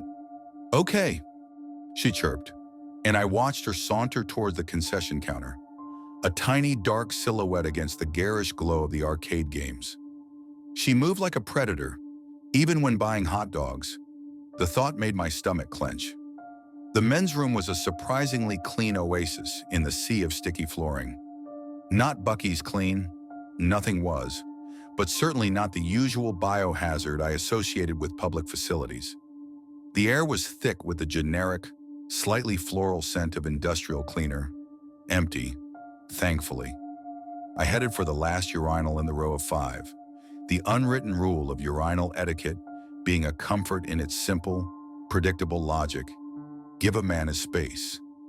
Give me my space. I sighed, a long, weary exhalation as I unzipped, letting the day's artificial sweetness drain away. It was then that I felt it more than heard it. A presence, a distinct, cold pressure that settled in the air beside me. No footsteps, no creak of the door, just there. My bladder suddenly felt like it was playing a drum solo against my ribs. I glanced over. A cardinal sin of urinal etiquette, but one that my hypervigilant survival instincts insisted upon. He looked like a bad boy rock star from a faded magazine cover. Sharp, dark sunglasses obscured his eyes, but couldn't hide the taut, angled jawline, the high cheekbones, or the unnaturally pale skin, paler even than Sarah's. Black lipstick, a stark slash against his pallor, matched the shoulder-length black hair that framed his face. He was thin, almost skeletal, an inch taller than me, and I could see the sharp protrusion of his collarbone beneath a plain white t-shirt, itself mostly hidden by a black leather jacket. A single, simple silver cross, utterly out of place, hung from a thin chain, resting flat against his sternum, a bizarre ensemble. My observational skills, honed by too many close calls, immediately registered the subtle wrongness, the unsettling perfection that screamed, "This isn't real." "Nice equipment. I see why she likes you." The voice was a low, resonant rumble, surprisingly calm. He hadn't turned his head. His eyes, hidden behind the dark lenses, were fixed straight ahead, presumably at the wall. My skin crawled. The casual intimacy of the comment, the sheer audacity of it, was unsettling. I zipped up, far too quickly for comfort. "Ah, you must be the ex I've heard so much about," I said, trying to inject some of my usual world-weary sarcasm into my voice. But it came out flat. My eyes, too, remained fixed forward, locked onto the chipped tile grout in front of me. The sheer frailty of his frame, the almost delicate bones, gave me a sliver of false confidence. Just a goth kid with boundary issues. "Leo, you've faced worse. Probably." "Ex?" He paused. Then a thin, sharp smile split his lips. "We're just on a break." The word break hung in the air, loaded with a meaning I couldn't quite grasp, but that sent a chill down my spine. I didn't respond. Sarah had explicitly told me not to engage, that he was trouble. My fatal flaw, that damn reluctant conscience, usually got me into trouble by trying to help people. Here, it was almost tempting to ignore her, to push back, but for once, self-preservation won out. I hit the urinal's handle, the rushing water a welcome, mundane sound, and walked deliberately towards the sink. My movements were slow, measured, almost theatrical. I knew, with a perverse satisfaction, that this calm, indifferent display would annoy him far more than any verbal jab, and a small, twisted part of me relished that. I washed my hand slowly, methodically, scrubbing even the back of my knuckles, watching him in the periphery. As I turned the faucet off and straightened up, my eyes met his in the mirror. His face was directly over my shoulder, too close. His glasses twitched, almost imperceptibly, before settling back into place. His nose flared. He was irritated. Good. A blatant smirk, a flicker of my own cynical defiance, touched my lips in the reflection. I grabbed a handful of paper towels, crumpled them. As I turned, wiping my hands, I saw his gaze drop briefly to my hands, then to my face. A mirroring smile, sharp and knowing, bloomed on his lips. "You're cocky. I dig that." he said, his voice still a low purr. So does Sarah. I couldn't help myself. The words were out before I could censor them. A stupid, juvenile taunt. My reluctant conscience clearly had a day off, replaced by the part of me that just wanted to poke the bear. His head tilted, a slow, deliberate movement to the left. A loud, sickening crack echoed through the quiet restroom as his neck vertebrae realigned. His mouth elongated, thinning, as if searching for a response to my jab. Both hands rose, fingers long and pale, to the rims of his shades. He was taking them off. This was it. "Kid," he began, his voice dropping, taking on a new, dangerous edge. "Me and her go back a long way, much longer than you think. You're not going to be with her long. You are simply a phase, something she does for fun, to feel normal. But make no mistake." His face slid forward, uncomfortably close to mine, until his nose was centimeters from my own. I could feel the faint, unnatural chill radiating from his skin. The air around us seemed to thicken, to hum with an unseen energy. His irises, I saw now, were not merely hidden by the dark lenses. They were flattened, two long, horizontal ovals. As he spoke, the edges hardened, solidified, becoming perfect. Obsidian black rectangles. My breath hitched. This was not a trick of the light. This was not context. "You are nothing." He spoke the words with sharp, deliberate rhythm, each one a separate, precise pronouncement. My mind, scrambling for a defense, for a familiar footing in a rapidly dissolving reality, latched onto the most mundane thing I could think of. "Nice contacts, weirdo," I quipped, though my voice was tighter than I intended. "No wonder Sarah dumped your weird ass." It was a mistake, a big one. I turned my back, heading for the door, my heart hammering against my ribs, convinced I'd pushed him too far. A long-fingered palm, impossibly cold, struck my chest, flat and firm, stopping me mid-stride. I looked up, open alarm now painting my face, as he stood directly in front of me again, blocking my exit. He was smiling, the same thin, cruel smile. I glanced over my shoulder, a frantic, desperate check, praying for a trick of perspective, a twin, anything. No one. The restroom was still empty save for us. My head slowly, mechanically, turned back to him. "She'll be pissed at you if we fight," I stammered, the words suddenly tasting like ash. My bravado had evaporated like mist in a summer sun. "Fight?" he sputtered, a high-pitched, almost disbelieving sound, like someone trying to mimic human emotion. "Kid, I like you, but you really overestimate yourself." Then, my world shifted. My body floated, not like falling, but like being gently, irresistibly lifted. His palm remained flat against my chest, a cold anchor. All my limbs froze, useless. I could turn my head. I could see. I could even speak. But no sound came out. A distinct, undeniable dread, thick and cloying, filled every inch of me, settling deep in my bones. He noticed it. His smile widened. "See, kid," he said, his voice now lower, almost a whisper, as he finally pulled his hand back. But I continued to levitate, tethered to some invisible force, bobbing gently in the stale air. "We go back a long time. We are bound by blood. She called me. We are destined to be together. Always." Then, it happened. The cool, calm demeanor, the veneer of a bored rock star, shattered. His head began to tremble, a fine vibration that shook his entire impossibly thin frame. His limbs twitched, hands clenching and unclenching into agitated fists. He began to pace back and forth, a restless predator in a cage, no longer looking at me, but seemingly having a furious conversation with himself. Then she has to get all sentimental about a childhood she never got to have, and we do this shit again. He raised his fingers for air quotes, mimicking a voice that was clearly Sarah's, though laced with a sneering contempt. Sure, it's great you animals came up with medications that help her. I'll grant you monkeys that.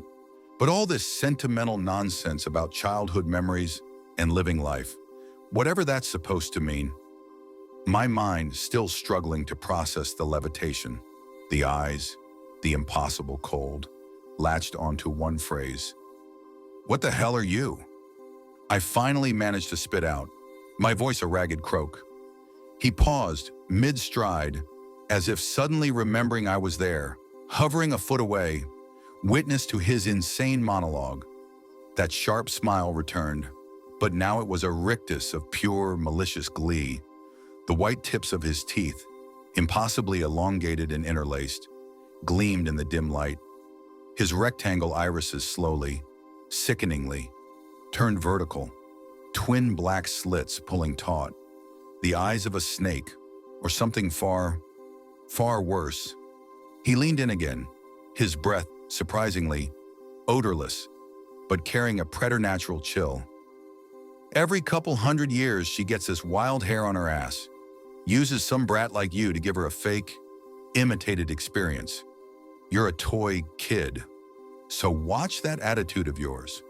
His anger in his voice rose, echoing off the tiled walls, seeming to vibrate through my levitating body. I swear, he spoke, spittle, glinting wetly, flung from his lips in rage. The only reason I haven't wiped your miserable race out is because of her. I love her. You don't even know her.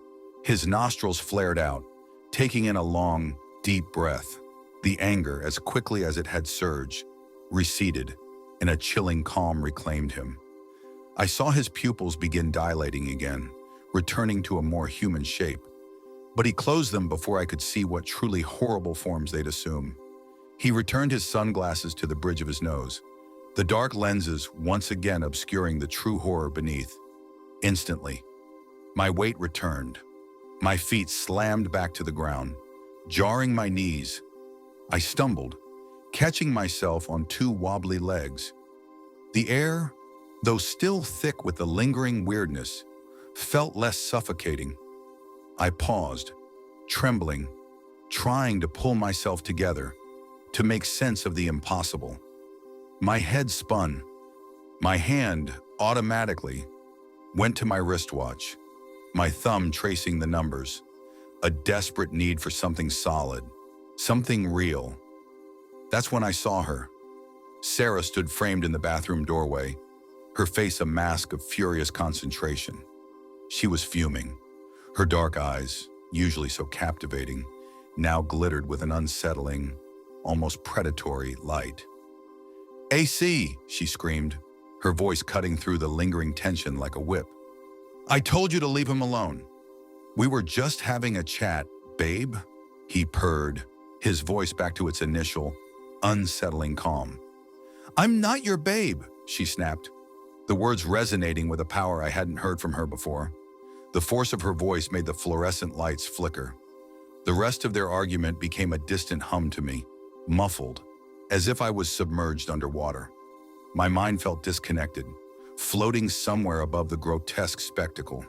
Mysteries and horrors of the universe unveiled in a dingy bowling alley bathroom. I felt like an alien observer, a tourist in a world I did not belong, privy to a conversation between beings far beyond my comprehension. He looked over his shoulder at me, a fleeting frown creasing his brow, his eyes still masked by the darkened lenses. Gah, I should have wiped you out the day you invented Twitter, he spat, the contempt in his voice so thick it was almost palpable.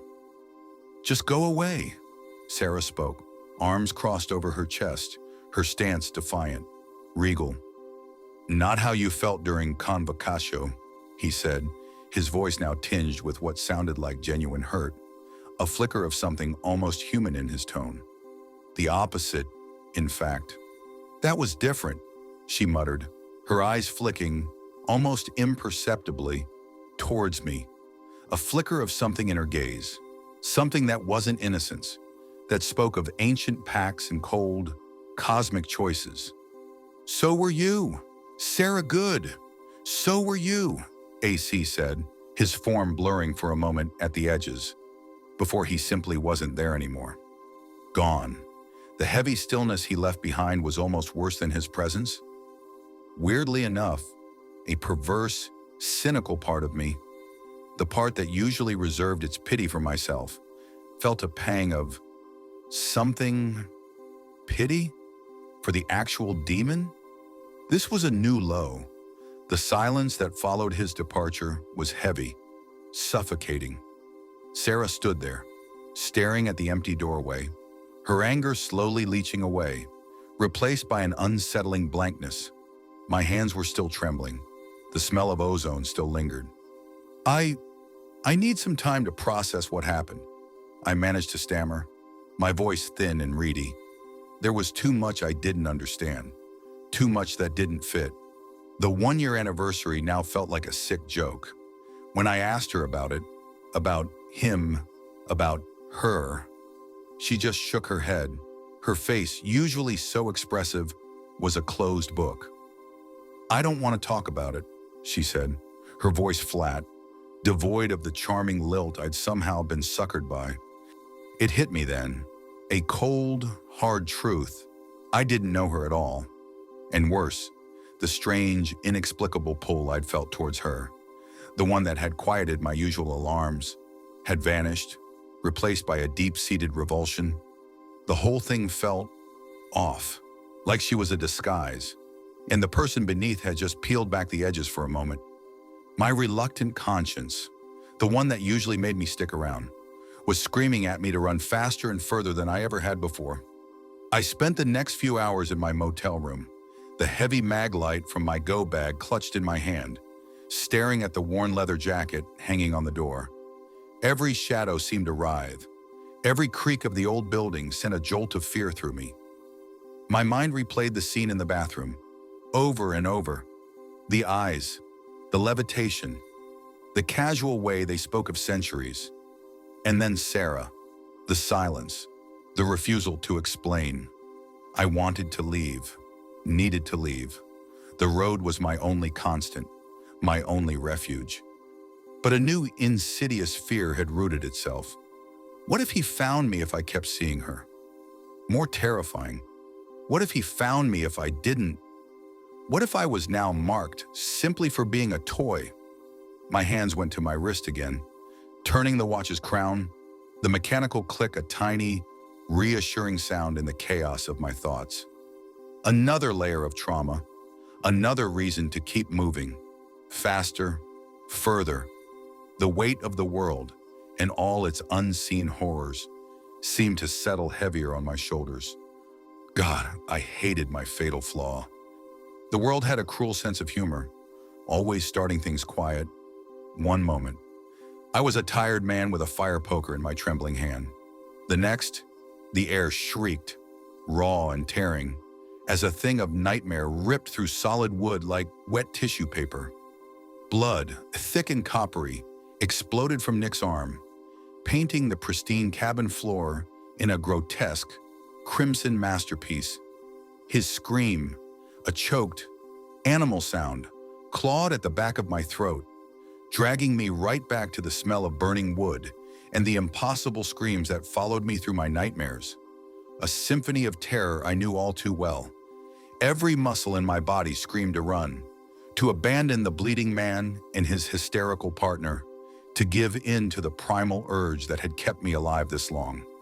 But then, as always, that stupid, unwanted flicker of conscience ignited, a tiny ember in the ash heap of my soul, chaining me to the carnage.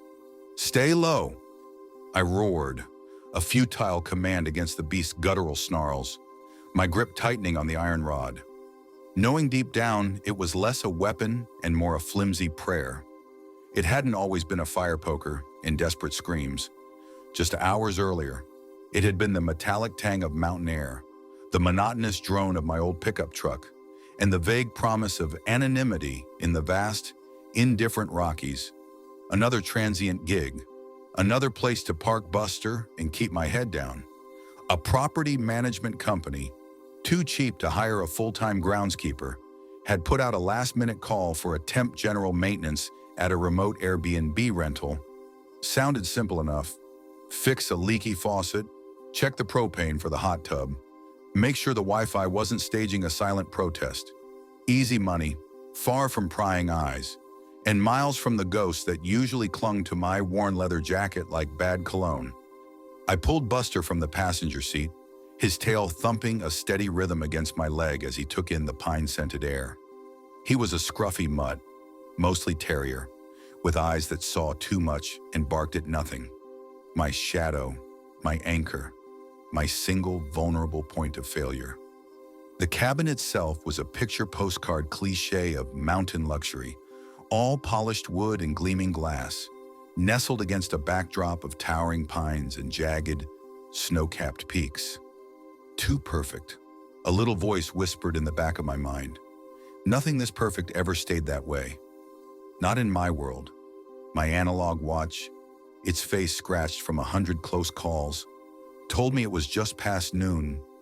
Time to pretend I was just an ordinary guy, showing up for an ordinary job, a charade I'd been perfecting for years. The place reeked of fresh cedar and something else, a faint, almost imperceptible tang beneath the pine and ozone, like wet iron or old blood.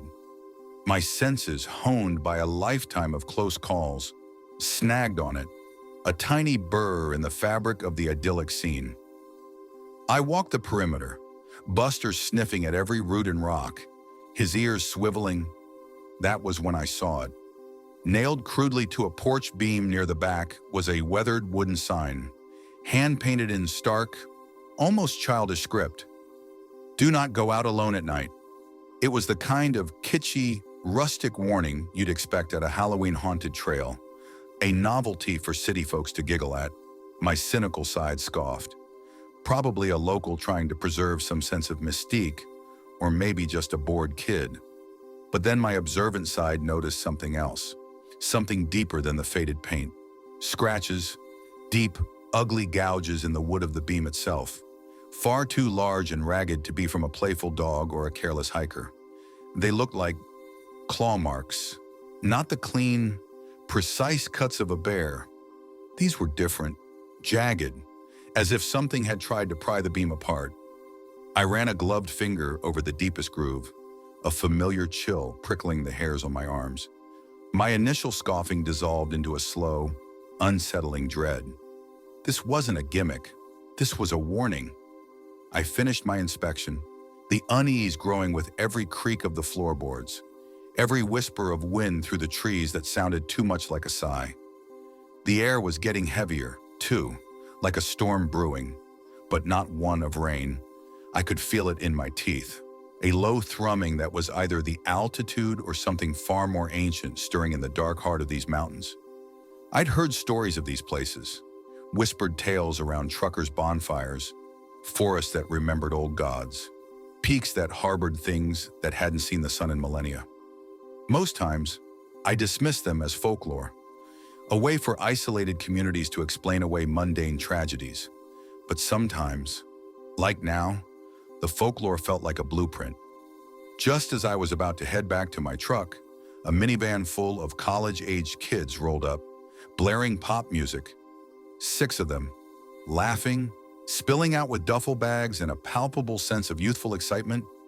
Sarah, a bubbly blonde who looked too young to be organizing anything, introduced herself as the birthday girl. They were the renters. My stomach tightened. So much for anonymity. So much for a quiet, uneventful job. I nodded, mumbled something about being the caretaker for the day, and retreated to a corner, letting Buster settle at my feet. The laughter grated on my world-weary nerves, their innocence a stark contrast to the quiet horror I'd just brushed against. They were loud, oblivious, and annoyingly optimistic. Sarah, Brandon, Xander, CJ, Nick, and Emma. A perfect ensemble for a slasher flick, I thought cynically.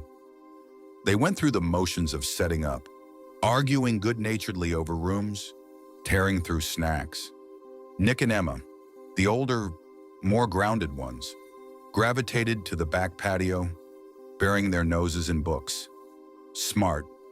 The others, predictably, headed for the hiking trails. I watched them disappear into the dense canopy, their voices fading, and felt that familiar, bitter regret clawing at me. Why couldn't I be like them? So easily distracted by nature, by superficial conflict, by the simple pleasure of not knowing what lay just beyond the tree line? My mind, ever the cynic, ran through 100 scenarios, each one ending badly. The first hint of trouble for them, though I'd already seen the claw marks, was Brandon's sunglasses. He'd lost them on the trail, swore they'd fallen out of his pocket. A couple of hours later, they were sitting neatly on the dining table, clean, as if placed there deliberately. I saw him pick them up, a flicker of confusion on his face before he shrugged it off. "Must have fallen out in the house," he mumbled. But I knew. It wasn't the kind of thing you could just shrug off when your whole life was a series of bizarre impossibilities. My own experiences, the ones that had led me to live out of 2 duffel bags, taught me that these small anomalies were just the opening act. The house was playing with them, baiting them. It reminded me of that isolated farm, the one where the scarecrow wasn't just stuffed with straw, small shifts, little invasions of privacy, just to see if you'd notice, to see if you'd break. The game had already begun. Night fell like a shroud. The forest, once merely scenic, transformed into a wall of impenetrable darkness, its shadows stretching long and distorted, like grasping hands. The air grew colder, biting at my exposed skin, but it wasn't just the chill of a mountain evening. It was a bone-deep cold, the kind that whispered of things without warmth or life. Even Buster, usually stoic, paced restlessly, his hackles slightly raised, a low rumble vibrating in his chest. He could feel it too, the rustling in the underbrush, dismissed by the kids as a squirrel or a deer, was too regular, too deliberate.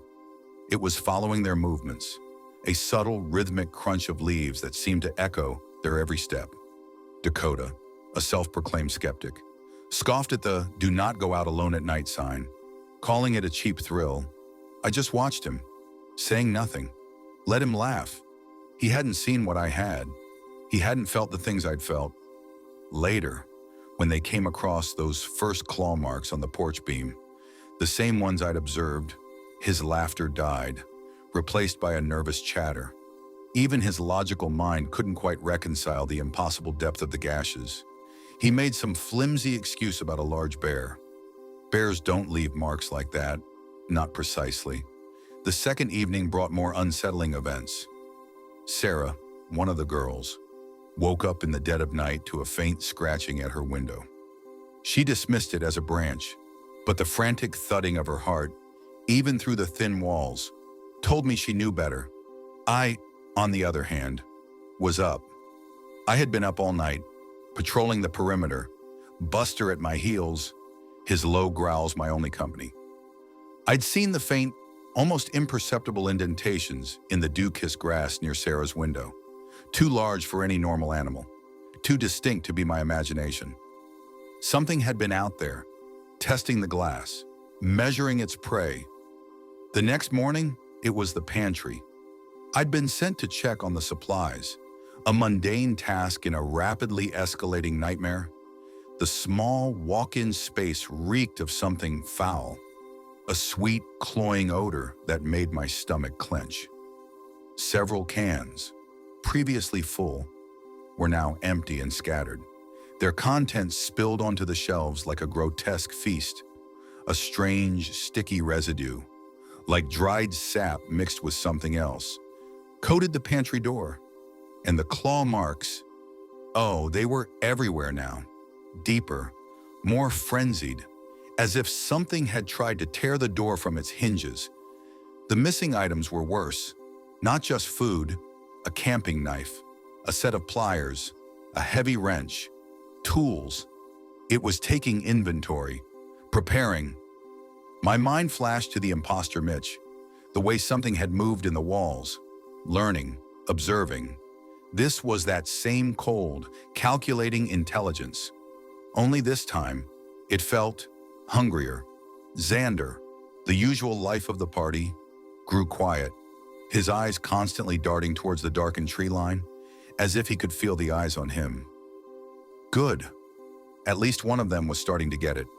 Most people never did. Not until it was too late. They always looked for the mundane explanation, the human cause. That was their biggest mistake. The world was far older, far darker than they could ever imagine. And I, unfortunately, was a living testament to that truth.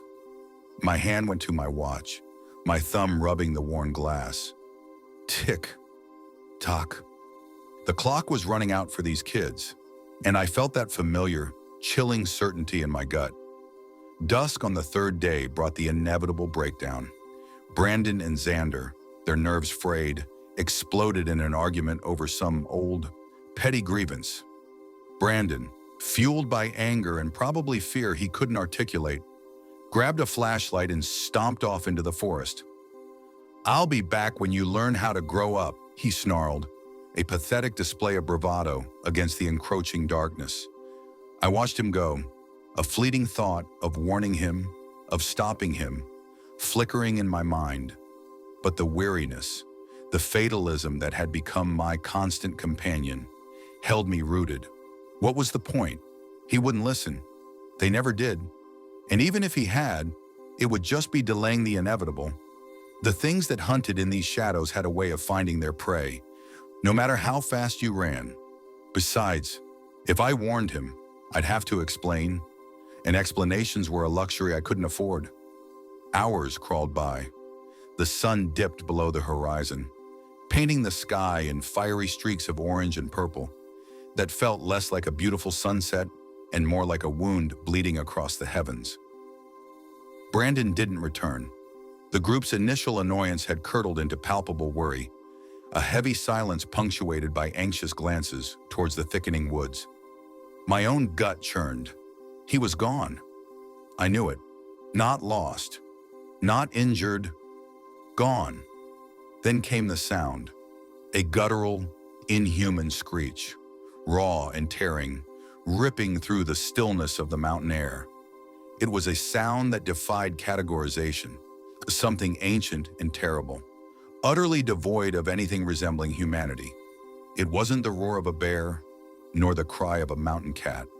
It was something else, something wrong.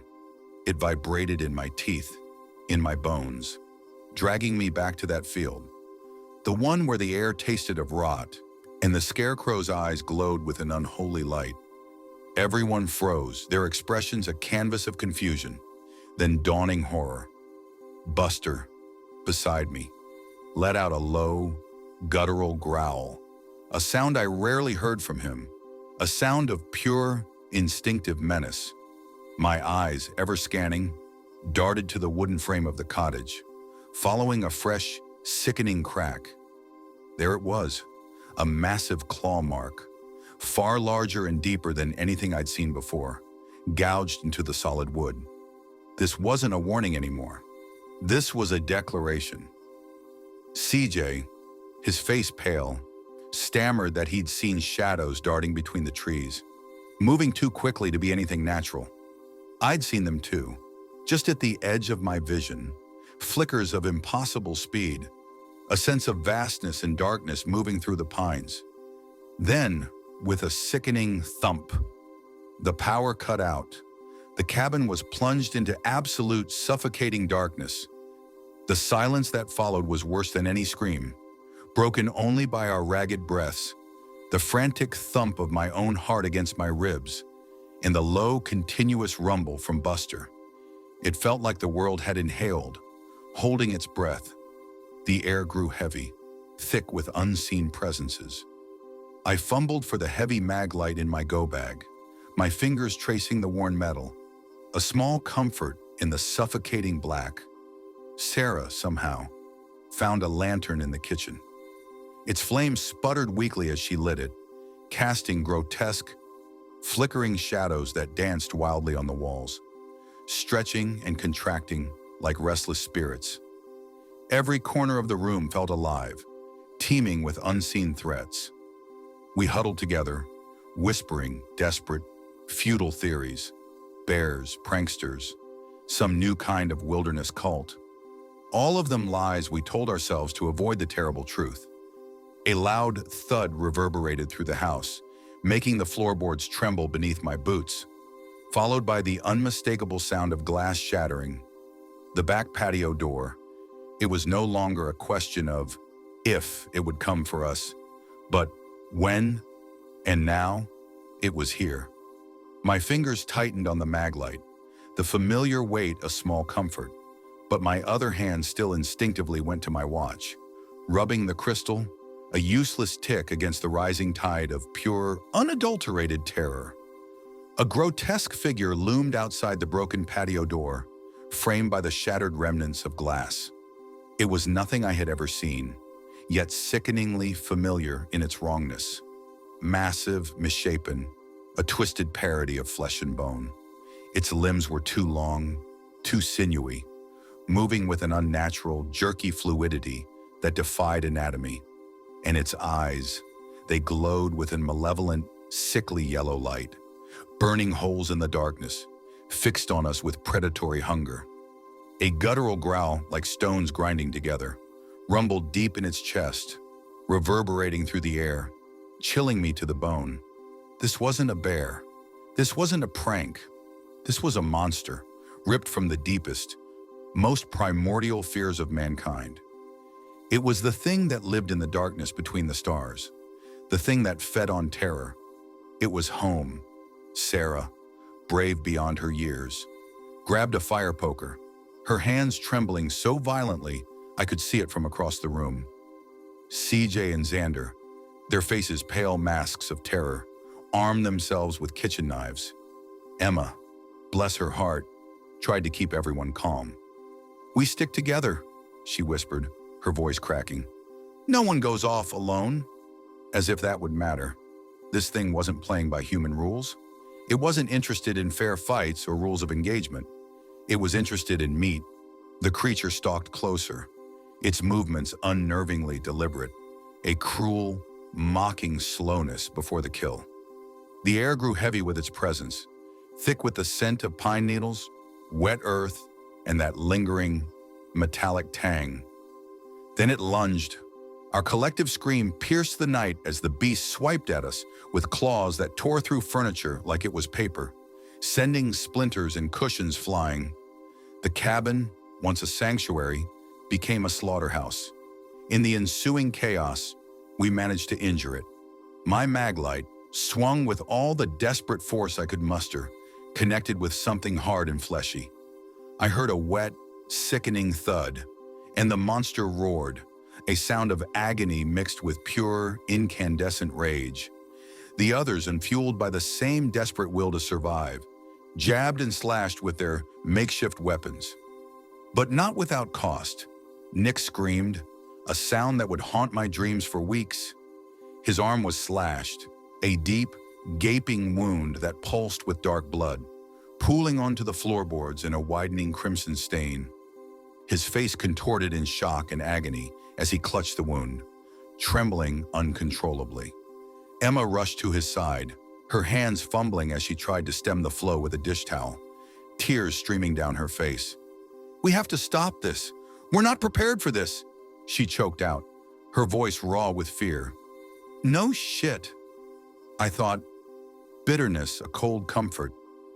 No one ever was.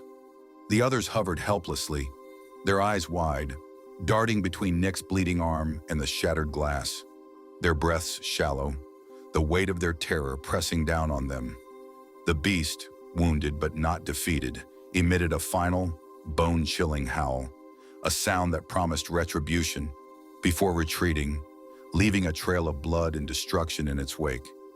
We spent the remaining hours of the night in terrified silence, huddled together, clutching our pathetic weapons, jumping at every creak, every distant rustle. Buster lay panting beside me, his head on my lap, his soft fur the only real warmth in the cabin. My hand went to my watch again, checking the time that crawled by slower than a funeral procession. The sun, when it finally broke through the trees, was a sickly, pale yellow, doing little to dispel the lingering shadows in the house or the fear in our hearts. When the first weak rays of light finally touched the shattered patio door, we ventured outside cautiously, like survivors emerging from a tomb. The air still tasted of ozone and fear. Near the tree line, where Brandon had disappeared with his childish bravado, we found him, or what was left of him. His body was mutilated beyond recognition, his expression frozen in a silent scream of terror. The sight left us numb, grief and fear a suffocating blanket. Emma, her voice a brittle whisper, stammered, "We have to leave. Now." She didn't have to tell me twice. The reluctant conscience might have kept me there, but it didn't mean I had to stay for the cleanup. We packed hurriedly, on our hands shaking, throwing belongings into bags without care. My go bag was already ready. Buster was already in the truck. As I drove down the winding mountain road, my knuckles white on the steering wheel, I glanced in the rearview mirror. My blood ran cold. There, at the edge of the forest, stood a shadowed figure. It was indistinct, a deeper blot of darkness against the dark green of the pines. But I knew what I was seeing. It was watching us leave. I didn't tell the others. What was the point? They wouldn't believe me, or worse, they'd panic. I just kept driving, the silence in the truck thick with unspoken terror. This wasn't over. It never was. Later that day, miles away, at a grimy roadside diner, I opened my laptop, the flickering screen an unwelcome beacon in the dim light. I checked the Airbnb listing. Just on a morbid whim, it was gone. In its place, a single, cryptic message. This property is no longer available. The chilling warning sign, "Do not go out alone at night," remained seared into my memory like an indelible scar. Every time I closed my eyes, the forest's dark embrace and the creature's glowing, predatory eyes haunted me. The guttural growls echoed in my ears, as if the beast were still stalking me from the shadows of my mind. A ghost riding shotgun. The weight of Brandon's loss, the shock of Nick's injury, hung heavy in the air between the survivors. Sarah's hands trembled as she tried to explain the unexplainable to herself, her voice thin and reedy. I just watched her, seeing myself in her bewildered terror. The horror clawed at her sanity, the sheer reality of what they had encountered refusing to dissipate. Every creak, every shadow, every faint whisper of the wind would send her heart racing, as though the Rockies had marked her as its own. Even after leaving the mountains, the group's bond felt fractured. CJ stopped answering calls. Xander grew reclusive. Emma's once steady demeanor wavered, her laughter now strained and brittle. Sarah's nights, I knew, were a parade of sleepless hours, where every dream was a vivid replay of their ordeal. The shattered glass, the beast's monstrous howl, and Brandon's lifeless eyes staring back at her. A new layer of trauma, meticulously applied to already fragile psyches, just like mine. The question lingered like a specter, a bitter joke in my cynical mind. How long until the nightmare followed them again? How long until it found me? My mind drifted back to the shadowed figure I had seen at the forest's edge, its presence an unspoken warning that our ordeal was far from over. The image of those glowing eyes burned into my memory, a constant reminder that the darkness wasn't confined to the mountains. It felt as if the forest had extended its reach, a piece of itself left behind to haunt us wherever we went. As I stared at the flickering screen of my laptop, the empty search bar mocking me, I couldn't shake the feeling that we hadn't truly escaped. Somewhere, deep in the forest, those glowing eyes watched and waited, and soon, I knew, they would move again, and I would be there, inevitably drawn to the chaos like a moth to a flame, cursed to witness, cursed to survive, and cursed to forever carry the weight of what I had seen. My worn leather jacket suddenly felt heavier, the cold metal of my watch a useless anchor in a world spun mad. Character count, 9/876. The plaster rippled, not like water, but like strained muscle under taut skin. A grotesque shadow puppet danced behind the cream-colored wall of that hotel room, pressing outwards, desperate to breach the fragile barrier. Its outline shifted with a nauseating fluidity. First a towering, gangly man, then a misshapen, amorphous blob of indiscernible segments. Less than a second, maybe two, of that obscene bulging, and then the wall flattened, the living shape gone. My own breath hitched. A choked gasp caught in my throat, mirroring the silent, horrified scream of the woman on the pixelated screen. Her eyes, wide and unblinking, weren't fixed on the impossible distortion of the wall, but on the man hovering over her, his face a mask of casual cruelty. He thrust his hand into her open mouth, a grotesque violation, his whole forearm plunging down her throat, muffling her screams into wet, gurgling, choked sounds. He pushed deeper, his upper arm disappearing, until his shoulder met her trembling lips. It was impossible. It defied anatomy, reason, and every law of the natural world I desperately clung to. But it was happening, right there, on the dusty playback of a forgotten camcorder, and the worst was yet to come. His fingers resurfaced, not slick with blood or viscera, as any sane mind would expect, but coated in a wet, translucent film, and clutched in those re-emerging fingers, like some wretched trophy from an inverted birth canal, was a human head, my wife's head. That was the moment the world shifted on its axis, a horrifying revelation flickering on a dusty camcorder screen, confirming every dark suspicion I'd ever had about the precariousness of reality. But to understand the true depth of that grotesque spectacle, you have to go back to the beginning, to a rain-swept airport in Mexico City, and a woman with a haunted smile that held a promise of something far worse than heartbreak. It was 2014, if memory serves, though these days the years bleed together like cheap watercolors. I was doing a stint as a freelance cargo handler, taking the graveyard shift because it paid better and nobody asked too many questions. My life was a perpetual motion machine of anonymity and stale coffee. London was the destination for my next gig, and I was trying to lose myself in a dog-eared paperback at a miserable airport bar, the kind of place where the beer tasted like regret and the fluorescent lights hummed a dirge for lost souls. That's when she drifted in, a wisp of a woman with eyes that held the quiet devastation of a collapsed building. Kelly.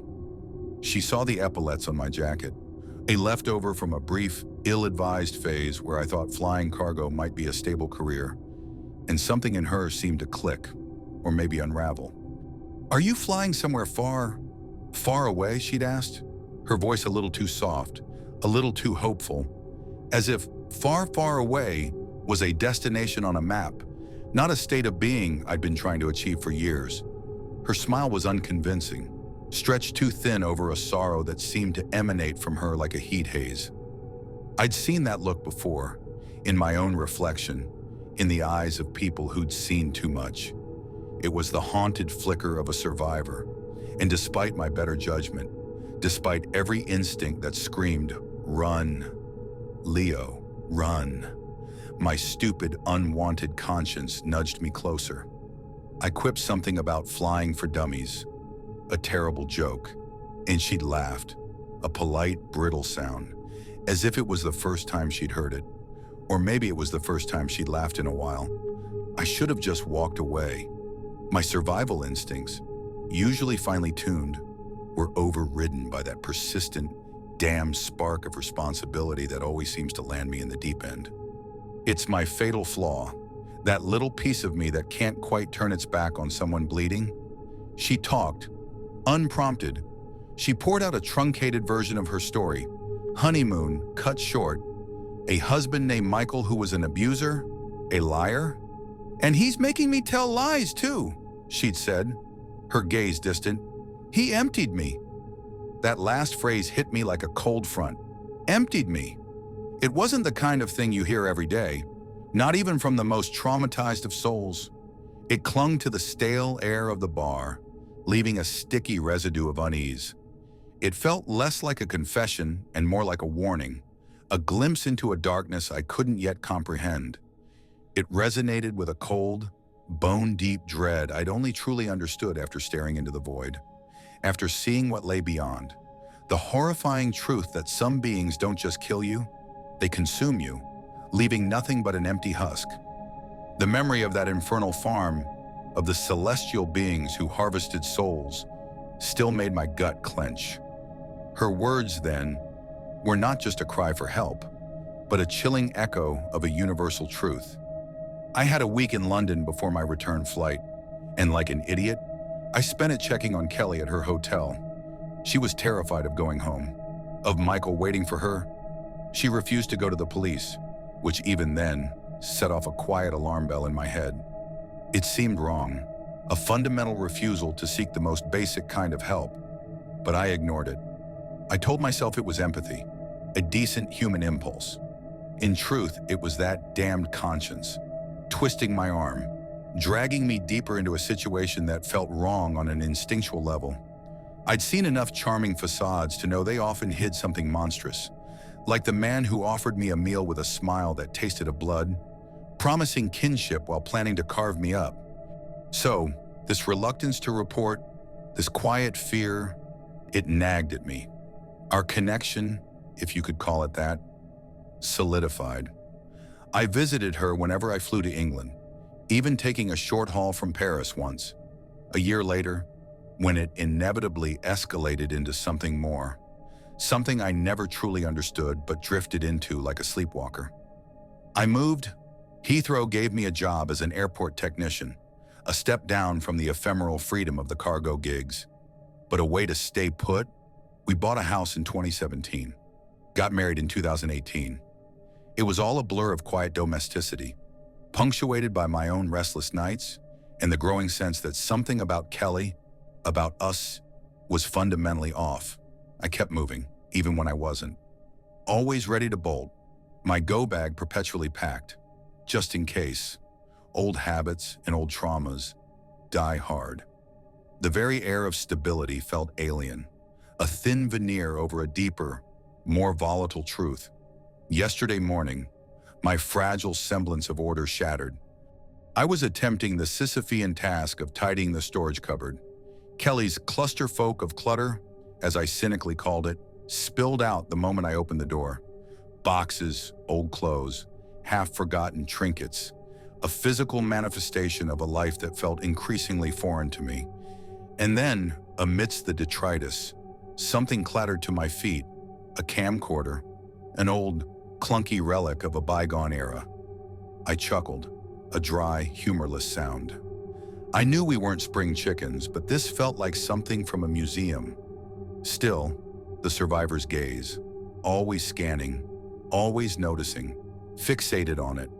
What hidden horrors, what forgotten secrets might be lurking on a dusty tape from a previous life?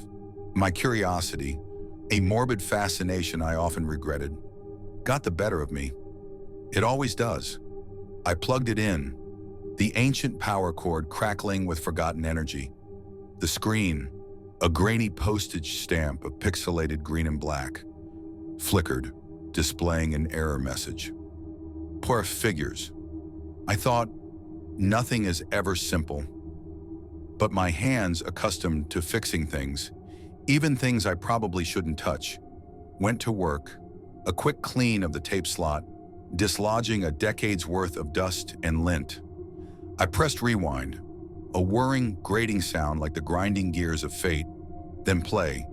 The white pixelated text dated it, 10/09/2014. For Americans, that's September 10th, 2014. My blood ran cold, a sudden internal plummet. That was a week before I met Kelly, a week before our supposed first encounter, before her story of the abusive husband and the cut-short honeymoon. My stomach twisted. A chill settled in my bones, like the bone-deep cold I'd felt in that abandoned diner, watching a man calmly consume another. Nothing was ever what it seemed. The world I'd learned was a monstrous, multi-layered trap, and Kelly, it seemed, was another layer. Then, Kelly stepped out of a hotel bathroom, clad in wedding lingerie. My jaw tightened.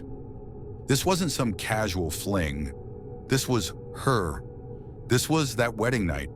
The sick, churning dread in my gut intensified. Doomed.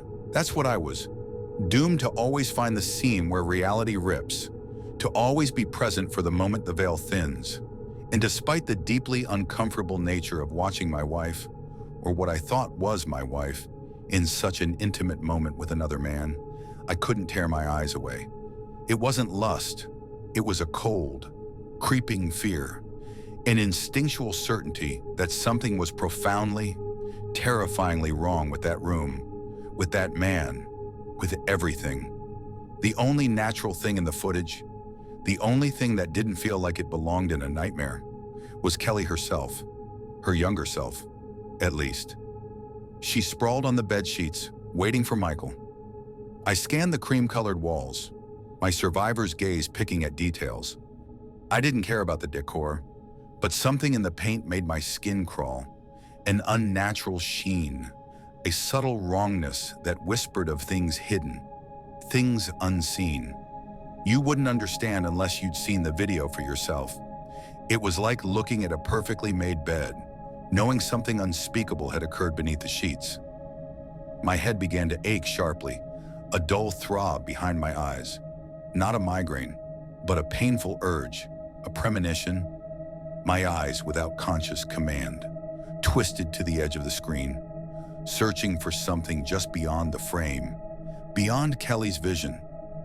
I wanted to scream at that younger version of my wife, lying there, watching Michael with a provocative grin, to scream at her to run. I didn't know why, but the urgency was a physical thing, a clawing in my chest.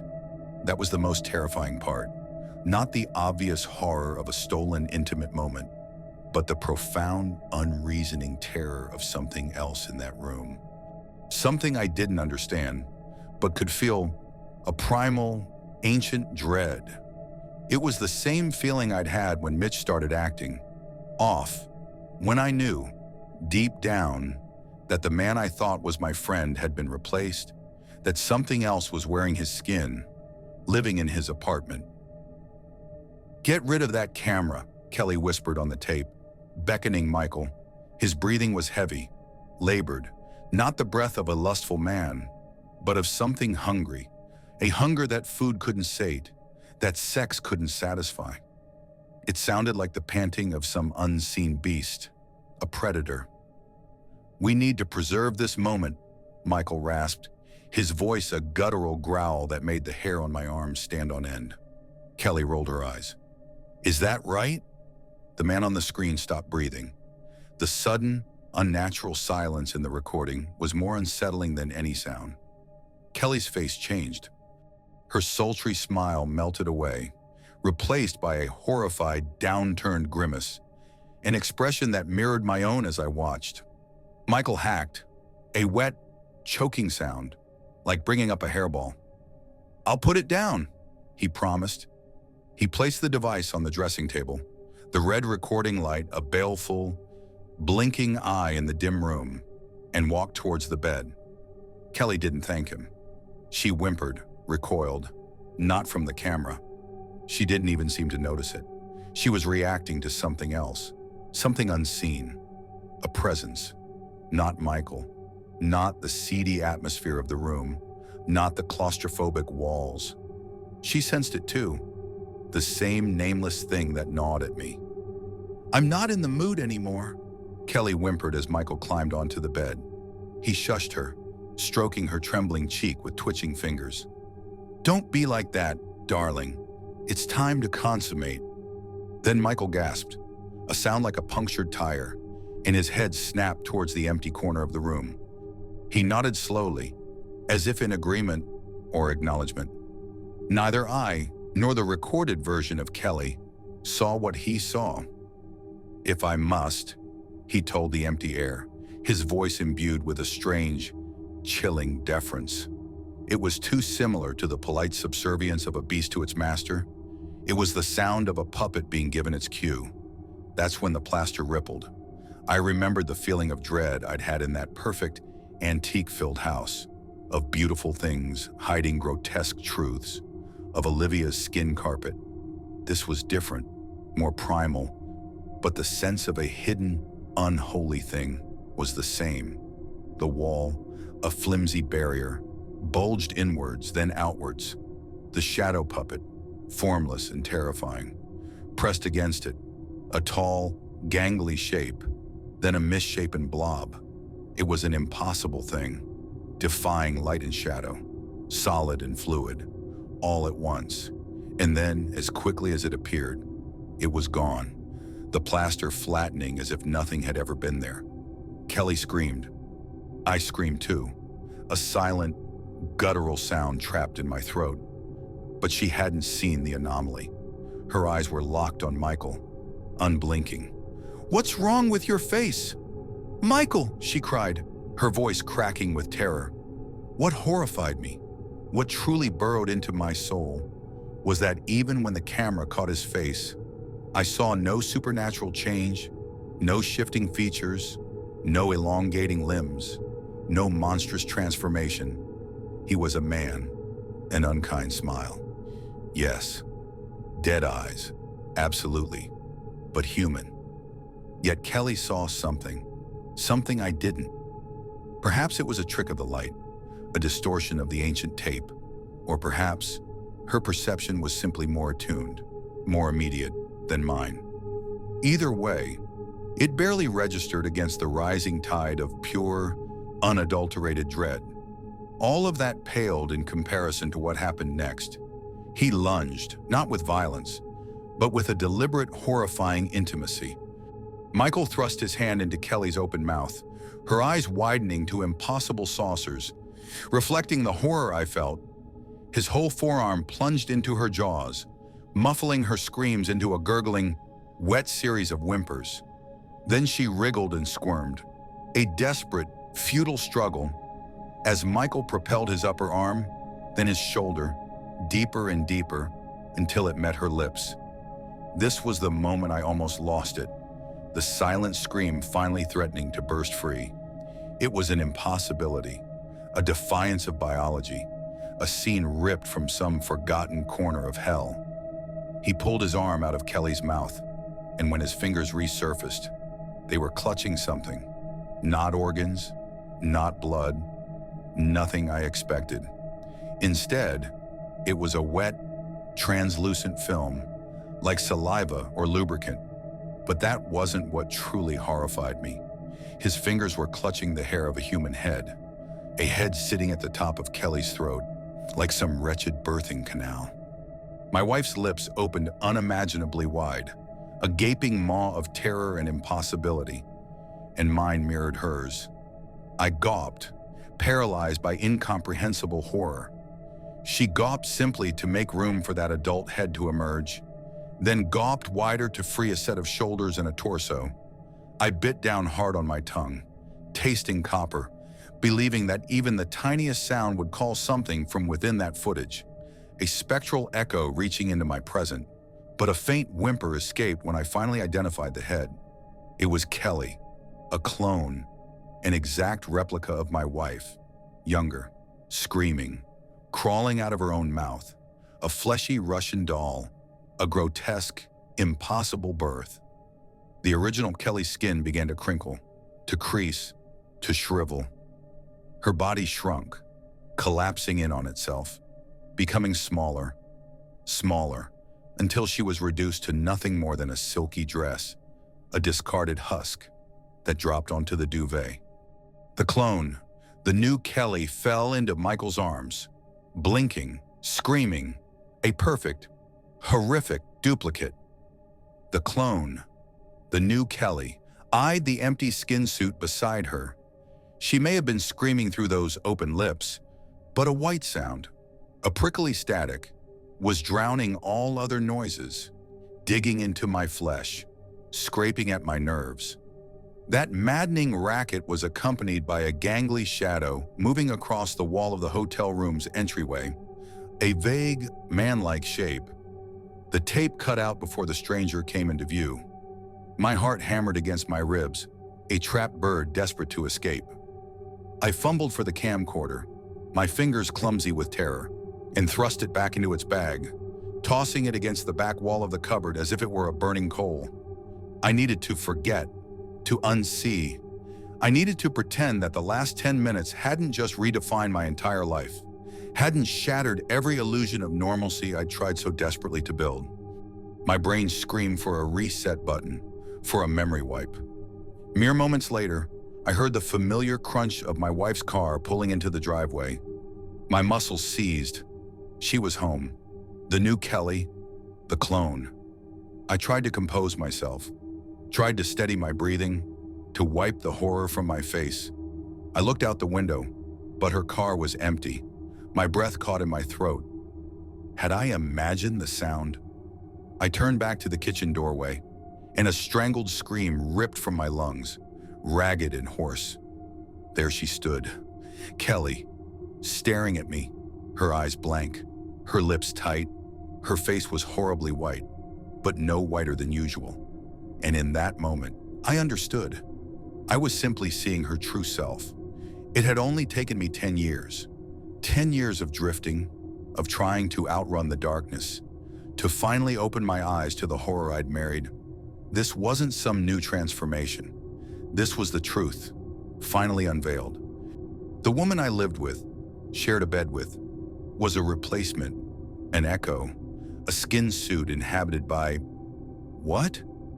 How did you come indoors so quietly? I tried to ask, but my voice was gone, reduced to a series of hoarse whispers. Jose, Kelly began, her voice soft, unsettlingly calm, before she lifted the camcorder bag, the same one I'd just thrown into the cupboard, and which now hung from her fingers. Where had she gotten it? Had she been waiting, watching? We were meant to be decluttering. Darling, why would you want to hold on to this? I tried to answer, to form words, but I was startled by her sudden step towards me. A solitary step, followed by a gasp and a jolt, much like her ex-husband in the video. The echo of the tape, the chilling familiarity of the movement, sent a fresh wave of terror coursing through me. Then Kelly looked towards an unoccupied corner of the kitchen, her eyes fixed on something only she could see, and said, "If I must." That was it. That chilling echo of Michael's words. A cold, clinical acceptance of the unspoken, the unseen. My fatal flaw, my reluctant conscience, finally withered under the sheer weight of pure, unadulterated terror. There was no helping her. There was no understanding this. There was only flight. I shoved past her, barging through the doorway, my wife seeming either unprepared or unbothered by my desperate escape. I ran out of the house, a blur of motion, scrambled into my car, and drove.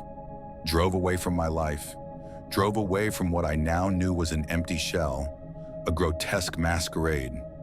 I've been on the road for more than a day now, stealing bursts of sleep in service station car parks, the kind of places where shadows play tricks and every rustle of leaves sounds like footsteps. My old analog wristwatch, a familiar weight on my wrist, showed 2 in the morning, 2 a.m. And the world outside was suddenly filled with a low, maddening white noise, a prickly static that clawed at my eardrums, drowning out the distant hum of traffic, the chirp of crickets. It was the same sound from the tape, a signature of the impossible. That static drowned everything for one horrendous minute, a visceral reminder of that hotel room. I didn't want to look out of my driver's window. My entire being screamed, "Don't look! Leo, don't look!" But then came that familiar strain behind my eyes, a cold, coded warning from my brain, a premonition. It was the same ache I'd felt watching the tape, the same compulsion that had forced my eyes to the edge of the screen. This wasn't just a random occurrence. It felt targeted, like that grotesque reflection in the mirror, acknowledging me, knowing me. When I sat up to look outside, my breath hitched, my heart seizing in my chest. I locked eyes with a large truck parked a couple of spaces to my right. That was when I yelled, a raw, primal sound, until my vocal cords gave out. leaving me gasping for air. The side of the vehicle rippled, just like the wall of the hotel room. It pulsed, concave then convex, forming the outline of a man inside the storage compartment. He was pressing against the truck's metal side, trying to push through. The shape quickly lost its definition, becoming a blurry, indistinct mass. Then it was nothing at all. All that remained was an abandoned truck in a near-deserted car park, the white noise fading, leaving behind an oppressive, echoing silence. Another layer added to the cursed tapestry of my life, a life that began in fire and fear, a life where normal was just the calm before the next storm, the silence on the road, the feeling of being watched. It all brought back the chill of those snow-choked mountain passes, the impossible whisper of a dead man. I was running, as always, but it wasn't enough. The things I fled were no longer content to wait for me to stumble upon them. They were hunting. I don't know what to do. I'm out here, alone, running on fumes and pure, unadulterated fear. Please help me before that thing finds me, before it pulls something out of me. Character count 9974. The hand, pale and skeletal, latticed with frost like a nightmare carved from ice, reached out from the glittering vortex. It wasn't a branch caught in a swirling gust, but something worse, something that clawed at the living world, wrenching the very trees from their roots. Then a face, contorted in a silent scream, swirled into view within the icy maelstrom, eyes blank, mouth agape, before being snatched away by the malevolent currents. My gut twisted, a cold dread far worse than the unnatural frost coiling in my veins. That moment, suspended between the glittering chaos and the frigid air, felt like an inevitable culmination of every wrong turn, every ignored instinct. But the path to that particular brand of hell began, as it always did, with something deceptively mundane. Another transient job, a quiet night shift at a remote campground, and a frost that wasn't supposed to be there, not in the sweltering embrace of a June summer. Another dead-end job, another forgotten corner of the map. This time, it was a campground security gig, which mostly meant chasing raccoons out of trash cans and listening to drunk tourists sing off-key around dying embers. Pays the bills, keeps me anonymous. That's the real goal, isn't it? Anonymity.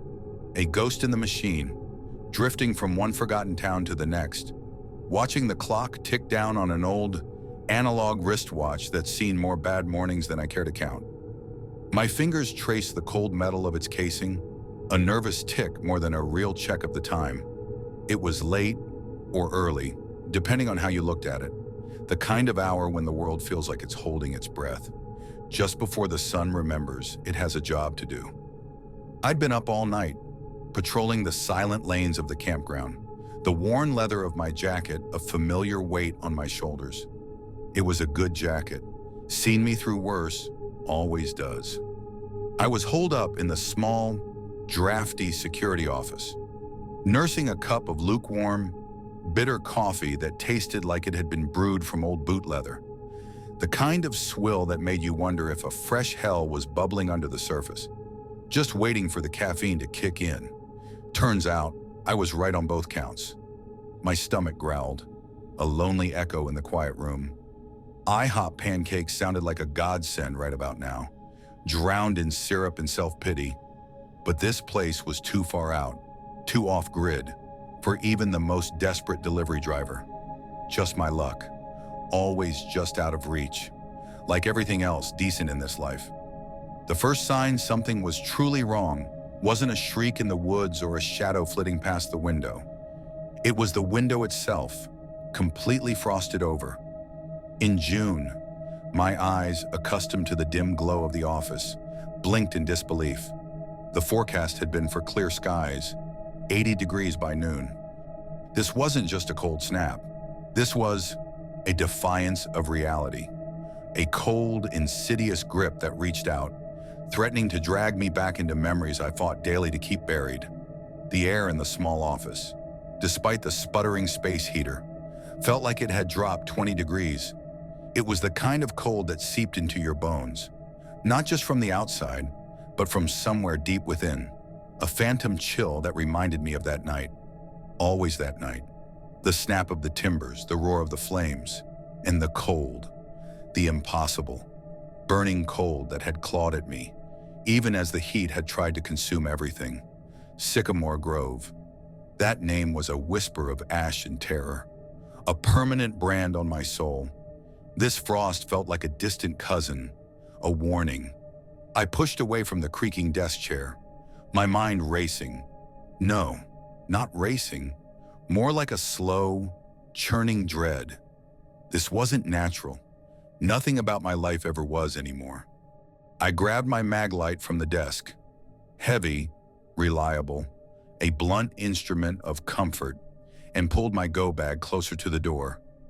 Just in case, always just in case. The familiar weight of the bag, packed with the bare essentials for a quick escape, was a small reassurance in the face of the growing unease. I needed to see what was out there, to know what new kind of bullshit the world was throwing at me now. My cynical self wanted to turn tail and run, leave this entire ice-encrusted campground to its own devices, let the tourists freeze. But the other part of me, the part I hated, the part that had gotten me into more trouble than I could ever quantify, was already pulling me toward the door, towards the impossible cold, the reluctant conscience, my fatal flaw. The garage door rattled open with a groan that echoed in the pre-dawn stillness, revealing a landscape that stole the breath from my lungs. A thin sheet of ice shimmering with an unholy brilliance in the faint, gathering light covered the gravel driveway. It looked like sleet, but felt wrong. The grass, too, was encrusted, each blade a tiny, crystalline spear. But the trees? My eyes darted to the dense forest bordering the campground. They were clear, not a single branch burdened, not a leaf frozen. They stirred gently in a breeze that carried no hint of the chill I felt. Just the ground. The ground glittered like it was paved with diamonds, cold and sharp. It wasn't falling from the sky, it was rising from the earth, like a curse, blossoming from the ancient soil itself. Just like that place. Sycamore Grove wasn't just a house, it was built on something rotten, something that fed on suffering, that warped the very ground beneath it. I felt a familiar, visceral terror. This land, like that land, was a magnet, and I, of course, was the biggest piece of iron around. I eased the campground's beat-up four-wheeler onto the glittering surface, going slow. That's the key on ice. It was a lesson learned the hard way, many times over, usually fleeing something that shouldn't exist, in places where the asphalt turned into a death trap. Every twitch of the handlebars, every slight turn of the wheel, felt like a gamble. My knuckles were white, clutching the grips. It wasn't just the ice making my hands ache. It was the sickening feeling that this was only the beginning. The feeling of the ground itself rebelling. I had to check on the campers, civilian casualties, always the civilians. They were oblivious, wrapped in their flimsy tents and RVs, dreaming of s'mores and fishing trips. They deserved a chance, however slim, to escape whatever fresh hell this place was brewing. My stomach twisted. I hated this. I hated having to care. I made a wide loop through the upper campsites. Most were still silent, tents slumped under the unseasonable morning. A few, however, showed signs of life. Smoke curled from a couple of fire pits, defying the bizarre chill. I pulled up to one, killed the engine, and let the silence descend, broken only by the distant caw of a crow. Two bleary-eyed campers, a couple who looked like they just rolled out of a tent and into an argument, stared at me. "Morning," I grunted, trying to sound normal, like I wasn't fighting off a panic attack. "Morning," the man mumbled, rubbing his temples.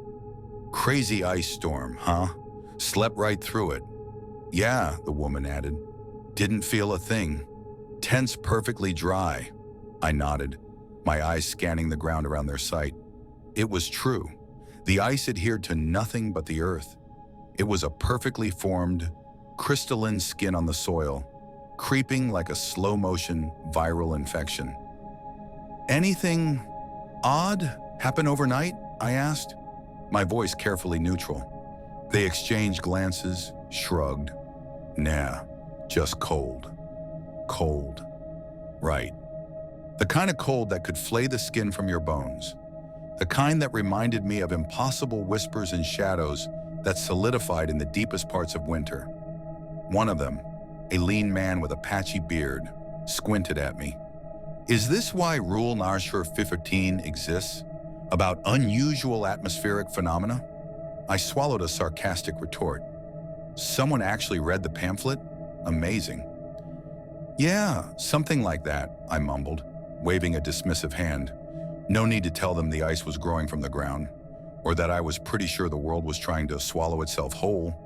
Ignorance was bliss, especially when it came to the cosmic horrors I apparently attracted like flies to a corpse. I didn't want to explain that I was simply driving around, hoping for the best, because the best usually involved minimal collateral damage and me being able to put enough miles between me and whatever fresh nightmare had materialized. My plan A was essentially pray to whatever indifferent god is listening, then run. I had only made it through a fraction of the campground, the upper loops, when plan A promptly disintegrated. A sound, a guttural, tearing noise, echoed from the deep woods further down the path. Something was wrong, more wrong than the unseasonable ice. This wasn't a fallen branch. This was something alive, something powerful, rending the forest apart. My grip tightened on the handlebars. Nobody camped down there. It was too remote, too prone to flooding, too much of a hike to get supplies. I made sure of that, which meant whatever was making that noise, it wasn't human. Not anymore, at least. My hand instinctively went to the two-way radio clipped to my belt. "Mike, Sarah," I barked into it, keeping my voice low, hoping the static would mask the tremor in my hands. "Take over the loops. Use the four-wheelers only. Keep the golf carts in the shed. I'm going into the deep woods." "Something's happening." I didn't wait for a reply. "Golf carts on ice?" That was a death wish. No, this required something more substantial. And right now, that something was me. God damn it. I killed the four-wheeler's engine and dismounted, the silence of the woods pressing in. The air here was colder. The light dappled and weak through the still-leafed canopy. The ground was treacherous, a smooth, glassy sheet over packed earth. I had to go on foot. No way the four-wheeler would make it down that hill without sliding into a crumpled heap. I crouched, letting gravity do some of the work, sliding carefully down the incline, like some reluctant, clumsy ice skater. My boots, surprisingly, found just enough purchase to guide me, and I only stood upright once I hit the relatively flatter ground below. Every nerve ending screamed at me to turn back, to abandon whatever was down here. But the sound, it was drawing me in, an invisible thread pulling on that goddamn reluctant conscience. The sound was somewhere ahead and to my right, the breaking of branches, the groan of protesting timber.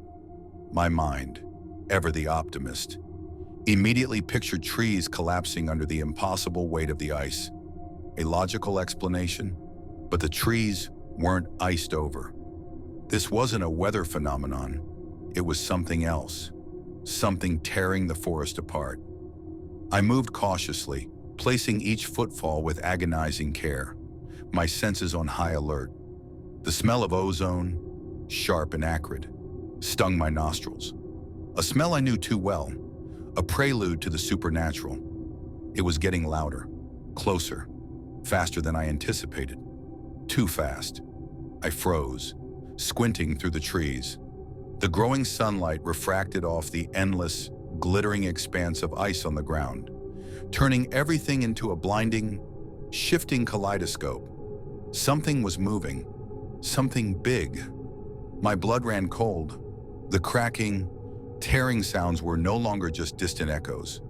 They were closing in, a violent symphony of destruction. It was coming towards me, towards me. Every instinct screamed, "Run!" And for once, I listened.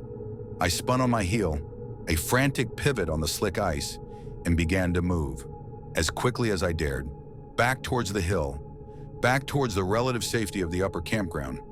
I didn't look back, couldn't risk a fall, couldn't risk twisting an ankle, breaking a wrist. Not now, not when whatever that was breathing down my neck. My heart hammered against my ribs, a frantic drumbeat against the silence. Each step was a treacherous dance on glass, the fear a cold knot in my gut, and the sound of pursuit grew louder. The branches weren't just snapping, they were being ripped from the trees, the entire canopy shaking as if in a hurricane. My mind flashed to the desiccated horse eater from the mountain pass, that single glowing eye fixed on me, the impossible whisper of a dead man's revenge. No, not again, not here. I shoved the image aside. I had to stay calm. Fear was a luxury I couldn't afford. It didn't mean I wasn't afraid. It just meant I had to keep moving. I risked a desperate glance over my shoulder as I reached the base of the hill. I had to know. The hill offered a choice: veer into the forest, find purchase in the soft earth, but risk being directly under falling branches, or stay on the slick, icy road, slower, but safer from falling debris. The tearing sound behind me was deafening now, a swirling roar that vibrated in my chest. I had to choose, and then I saw it. It wasn't a tree collapsing. It wasn't an animal gone rabid. It was a tornado, not the massive, sky-swallowing kind you see on the news, tearing through towns like a divine hand. This one was smaller, contained, its top reaching no further than the forest canopy. Its width may be that of a pickup truck, but it was a tornado, in a forest, on a perfectly clear, warm June morning. And it wasn't made of dirt and debris. The thing was a riot of crystalline shards, ripping up ice from the ground, glittering like a colossal disco ball under the nascent sun. Its color was wrong, too. Not the muddy brown gray of a terrestrial storm, paler, an unearthly, translucent white. And then, from within the churning, sparkling core, a hand reached out, pale, almost translucent, latticed with frost, etched with lines that looked less like skin and more like a spiderweb of frozen veins. It grabbed a nearby tree branch, not an old, brittle one, but a thick, living limb, and snapped it clean off with an audible crack that echoed through the woods like a gunshot. It discarded the branch with an almost casual contempt, letting it fall to the glistening ground. My stomach lurched, bile rising in my throat. It wasn't carrying branches, it was carrying bodies, mutilated, ice-encrusted forms, swirling within its core. A face, contorted in a silent scream, swirled into view within the icy maelstrom, eyes blank, mouth agape, before being snatched away by the malevolent currents. This wasn't some natural phenomenon. This was a meat grinder made of ice, and I was standing right in its path. My mind flashed to a fleeting image, a sketch I'd tried to capture in my battered notebook, the unsettling grin of a man who'd worn human skin like a coat, the visceral horror of what lay beneath. This was different, but the same kind of wrong. I didn't hesitate. I veered hard off the road, scrambling sideways into the dirt and undergrowth at the edge of the forest, clawing for purchase. I needed speed, all the speed I could muster. Another glimpse caught the edge of my vision, more hands, slender and pale, stretching out of the glittering whirlwind, their frozen fingers closing on the nearby trees with sickening cracks. The air grew colder, heavy with ozone and the scent of pulverized ice. My chest burned, my lungs screaming for air as I scrambled, desperate, up the increasingly steep incline of the hill. On all fours, hands tearing at the soft earth, feet slipping on the patches of hidden ice. My heels tried to punch through the frozen layer, finding nothing but frictionless glass. My fingers slid futility on the surface, so I grabbed at the rough bark of trees, pulling my body along, lurching for the next one when it wasn't within reach. Every muscle screamed in protest. I made it halfway before my feet slipped simultaneously on a hidden patch of ice. I fell, landing hard on my side, the impact rattling my teeth. I began to slide backwards, picking up speed, the icy surface a frictionless slope. Panic flared, a cold, sharp blade. I flailed, trying to roll over, spread-eagled my limbs, desperate for any traction. The terrain sloped directly towards the road, a wide, flat expanse of packed earth now entirely sheathed in glass. If I hit that, I was dead. There'd be nothing to grab, nothing to slow me down. I twisted, reached, clawed, just as my body spun slowly onto the slick surface of the road. My outflung hand snagged something solid, a sapling, thin, flexible, but rooted. My heart pounded, a frantic drum against my ribs. As the slender tree bent under my weight, I hung there, suspended, gasping for breath, my vision blurring.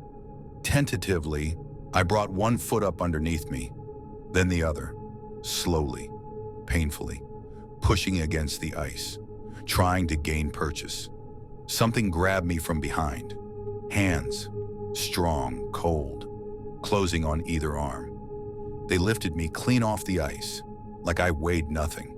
I admit it, I screamed, a raw, guttural sound torn from my throat. I thrashed, a wild animal caught in a trap, kicking and punching at nothing, a desperate, futile struggle. I even tried to bite, my teeth snapping at the empty air.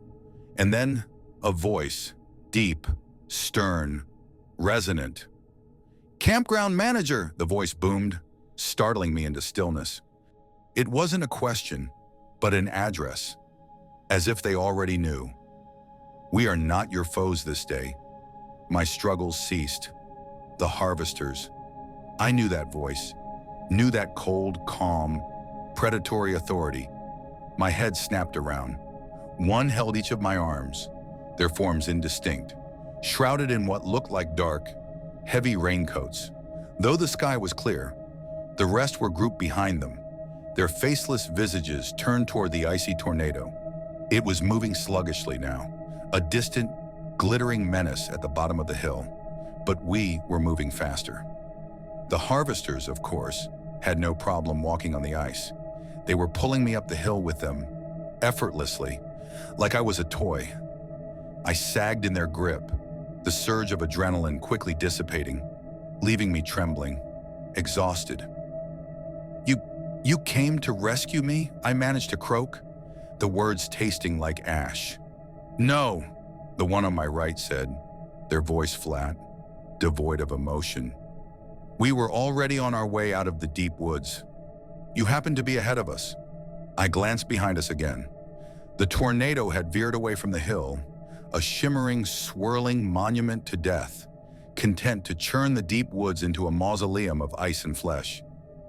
"You're fleeing from it," I said softly, the realization a bitter pill.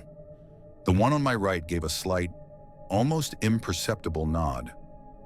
"Is everything getting out of its way?" I pressed, my voice barely above a whisper. Another nod, this one from the one on my left. A chilling assent, which meant every other unspeakable thing that lurked in these woods. Every shadow and whisper, every hunger and nightmare was being flushed out, pushed into the very areas where innocent people slept. My campers, my stomach tightened. They weren't safe, not anymore. The harvesters released me at the top of the hill. I stumbled, caught myself, leaning heavily against a stout pine, gasping for breath. The relief was short-lived, quickly replaced by a fresh wave of dread. I wanted to thank them, to get away, to put as much distance between myself and these things as possible. They might have helped me, but that didn't mean I liked them or trusted them. Their help always came with a price, usually paid in someone else's blood. I could appreciate the outcome, but I still loathed the methods. But they weren't done. "We are concerned," one of them said, its voice a low rumble that seemed to vibrate in the very air. I growled, pushing away from the tree. "I'm working on the frost situation. This just started this morning. Give me a break." They shook their heads, not in unison. Their hive mind wasn't absolute, which made them slightly less creepy, but only slightly. Still unnerving as hell. "That is not for us to interfere with," another chimed in, dismissively. "Another has claimed it." Great, just great. So much for recruiting them for another round of inhuman versus inhuman problem solving. Apparently, they were content to let the shepherd, whatever that was, fend for itself. I asked them tersely exactly what their concern was. I didn't want the answer, never did. But when you're faced with a half dozen or so creatures known for casually vivisecting people who annoy them, you go along with whatever they want. It reminded me of the time I had to talk down a frantic truck driver convinced his cargo was alive. Some people just never learn. They always try to punch the monster. "There is a void in the campground," they said. My blood ran cold, a familiar terror, a void. Had something gone wrong with the last thing I'd stumbled into? Had the gray world, the in-between, birthed a supernatural black hole here? But no, they weren't being literal, though I wasn't sure their explanation was any better. Old land, they continued, was too attractive a territory for inhuman things. Creatures like them, the harvesters, could reside easily on old land. But they were lesser creatures, they said, without a trace of embarrassment or resentment. It simply was what they were, as gravity simply was. There had been greater creatures on this land. They emphasized the past tense. Were the Fomorian, the thing in the dark, all gone now. Their voices held a note of satisfaction, or perhaps just cold, factual observation. "And what about the beast?" I asked, a fresh wave of dread washing over me. The word beast always scraped against a raw nerve, pulling me back to the unspoken horrors of my childhood. The thing that had haunted my very bloodline. The thing that had taken my family, leaving me, a scarred and broken survivor, to wander. "It is occupied with your family line," one replied, its voice eerily calm. "And is of no concern to us?" The words were a punch to the gut.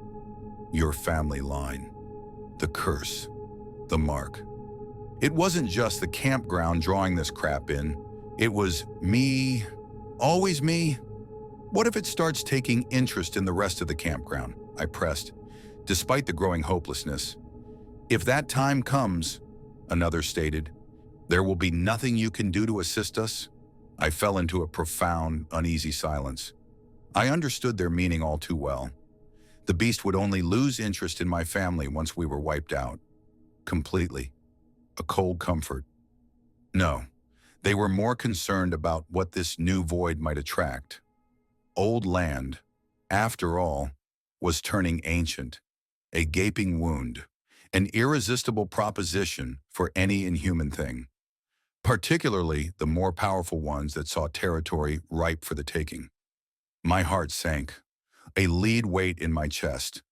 Everything I'd done, every desperate flight, every attempt to survive, wasn't enough. It never was. I've always known that old land attracts these things, that sometimes we get creatures from the outside, drawn to the scent of ancient earth and the lingering echoes of what came before. But maybe I hoped there would be an end to this someday, that the land would stabilize, that I'd killed everything that needed killing, survived everything that needed surviving, and I could finally live in peace until I was old and done with this miserable existence. Or maybe, I thought, staring at the endless stretch of glittering ice, I'll be doing this the rest of my life, fighting every damn day, dying a little more with each new horror.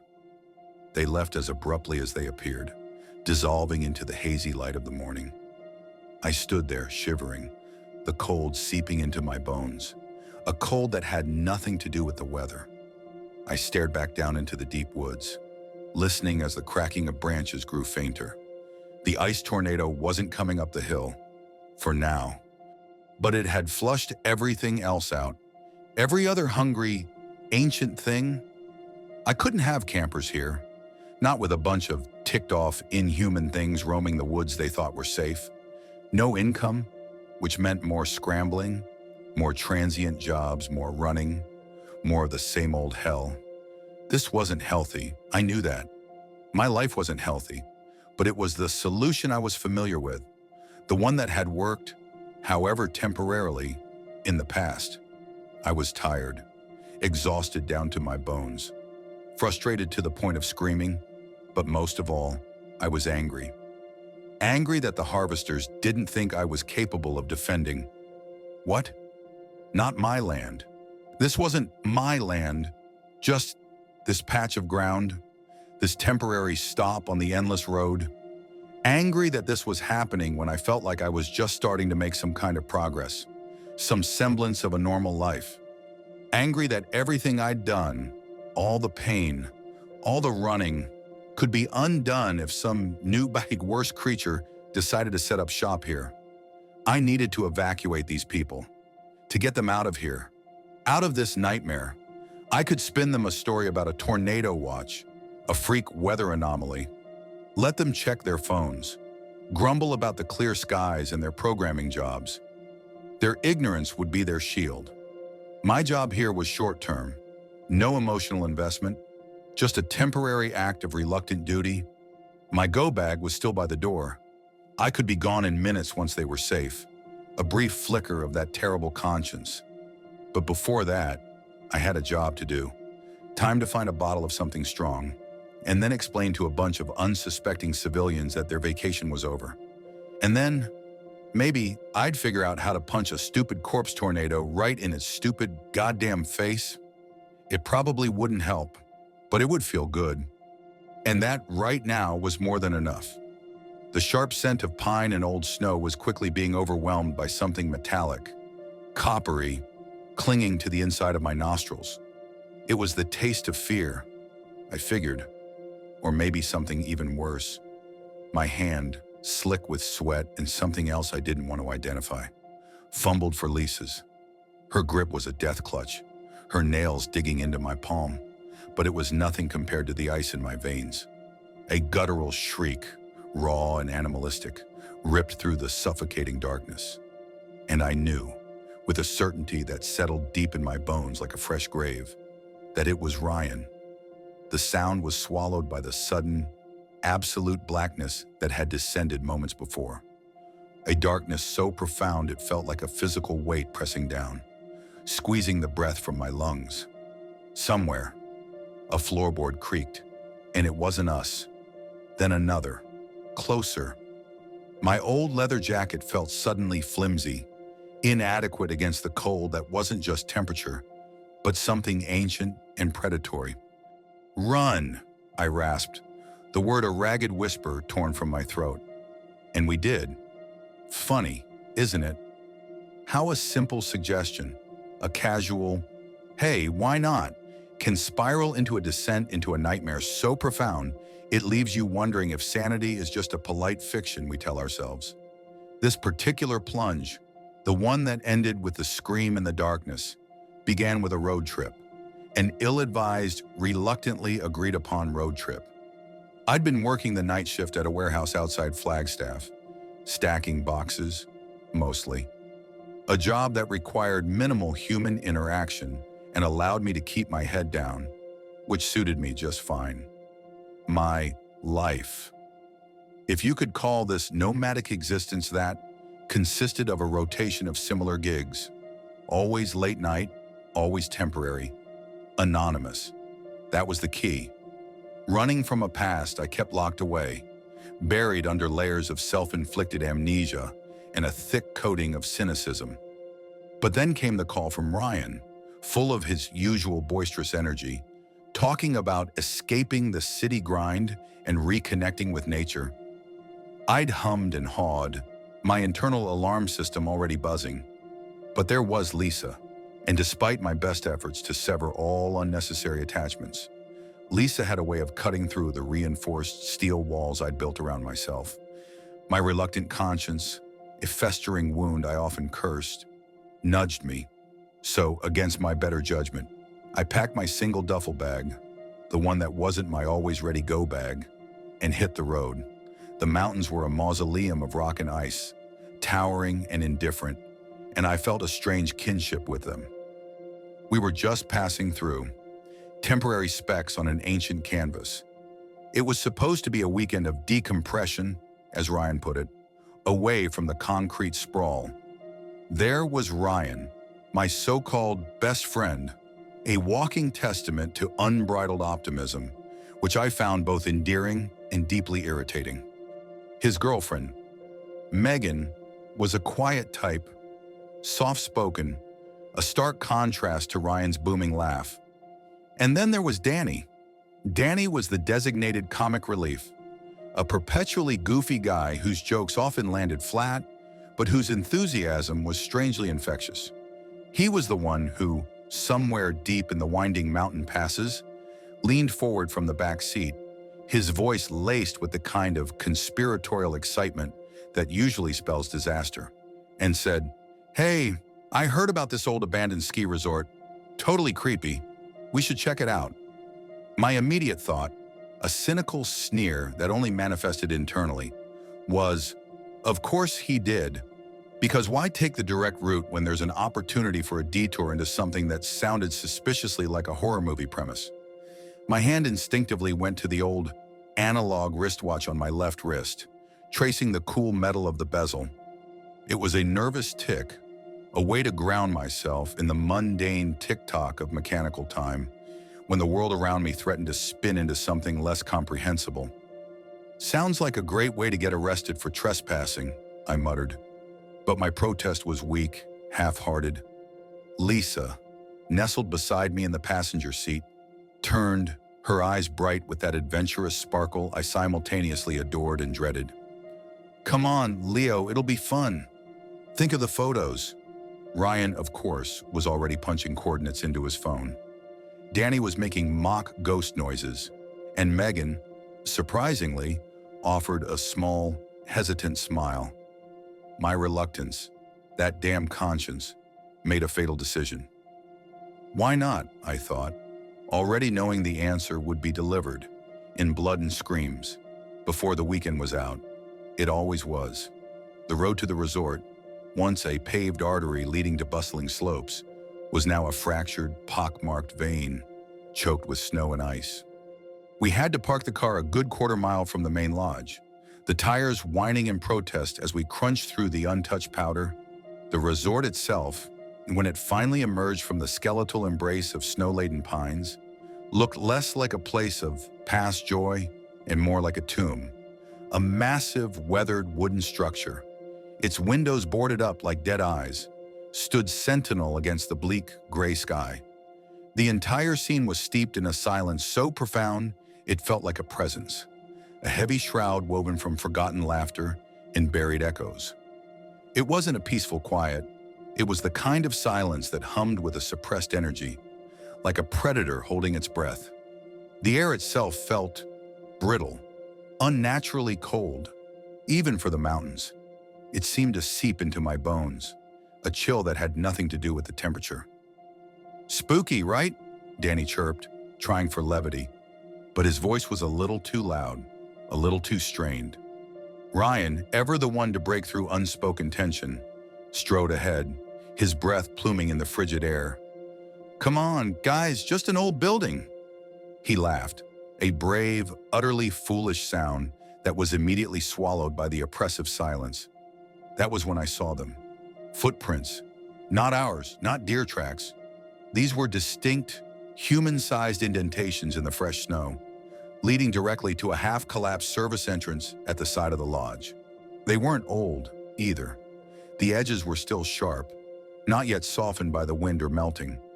Someone had been here, recently, and those footprints didn't lead away. My stomach knotted. My worn leather jacket suddenly felt paper-thin. This wasn't some abandoned curiosity. It was a crime scene waiting to happen, or worse. The voice in my head, the weary, cynical one, screamed at me to turn around, to grab Lisa and drag her back to the car, broken wires or not. But the other voice, the one I hated, the one that pulled me into every god-awful mess, whispered, "What if someone's in trouble?" And then, like the fool I was, I followed Ryan into the gloom. The interior of the lodge was a testament to neglect and decay. Dust, thick and cloying, coated every surface, an ancient skin that muted all sound. The air was stale, heavy with the scent of damp wood, forgotten dreams, and something else, something faintly metallic, like old blood, or perhaps just the accumulated rust of generations. Faded photographs of smiling skiers adorned the walls in the lobby, their cheerful faces a grotesque mockery of the grim reality of the place. They looked like ghosts themselves, trapped in amber. We moved through the cavernous space, our flashlights cutting feeble sways through the gloom. There were a few half-burnt candles on a broken counter, their wicks black and brittle. Not just recently, but very recently. My breath hitched. This wasn't a historical curiosity. This was an active, malevolent presence. "Someone's been here," I murmured, my voice flat. Ryan tried to brush it off. "Squatters, probably. Nothing to worry about." But even he didn't sound convinced. His bravado was starting to fray around the edges. Lisa squeezed my hand again, her grip a silent plea. Megan was pale, her eyes darting nervously into the deeper shadows. Danny, for once, was quiet. An hour later, the first noise came. We were huddled in what looked like an old common room, trying to make light of the situation. Danny was telling a terrible knock-knock joke when it happened. A soft shuffle, upstairs. It was barely audible, a faint scrape, like someone dragging a heavy foot across the wooden floorboards. Danny, ever the jester, immediately supplied. "Probably a raccoon wearing tap shoes." The nervous laughter that followed died quickly, because then it came again, louder this time, a slow, deliberate drag, scrape, drag. My heart hammered against my ribs, a frantic drum beat in the sudden, absolute silence that followed. It sounded heavy, too heavy for a raccoon. Lisa gripped my arm, her nails digging in again. "What was that?" she whispered, her voice barely a breath. We all froze, our flashlights sweeping the empty room. That oppressive silence descended again, thicker this time, colder. It felt like we weren't just in a building, but inside. Something that was watching, waiting. The back of my neck prickled. The hairs on my arms stood on end. My gut screamed. "I think," Megan said, her voice a reedy whisper, "I think we should leave. Now." Her eyes were wide, glistening with unshed tears. For the first time all night, there was no argument, no false bravado. We all just nodded, a silent, desperate agreement. We needed to get out. The air felt too thin, too cold, too wrong. We retraced our steps, a frantic scramble back through the lobby, the ghostly faces in the photographs seeming to smirk at our retreat. The main doors loomed ahead, a promise of escape, a return to the relative safety of the barren, indifferent world outside. My hand went to my wristwatch, checking it, even though I had no idea what time it was, and frankly, didn't care. It was just a comfort, a small, mechanical reminder of a world that made sense. We burst through the doors, gasping for the crisp mountain air, only to have the fragile shield of hope shatter around us like ice. The car, our steel chariot of escape, sat silent and forlorn in the snow, its headlights dark, its engine a cold, dead weight. Ryan, always the first to act, fumbled with the keys, but the dashboard lights didn't even flicker. He popped the hood, and I leaned over, my flashlight beam cutting through the gloom. There it was, a tangled, severed mess of wires, ripped clean from the engine block. Not just cut, but torn with brutal, deliberate force. My breath caught in my throat. My mind, usually a fortress of cynicism, whirled. Who? Why? Here, in the middle of nowhere? This wasn't an accident. This was a trap, and we were caught. There was no discussion, just a grim, unspoken understanding. We were stranded. The temperature was dropping fast, and the lodge, for all its sinister aura, was our only shelter. We found a large room on the second floor, probably a dormitory for ski instructors, with a few ancient, mildew-scented mattresses still on rickety frames. We dragged them together, forming a pathetic huddle against the cold and the growing dread.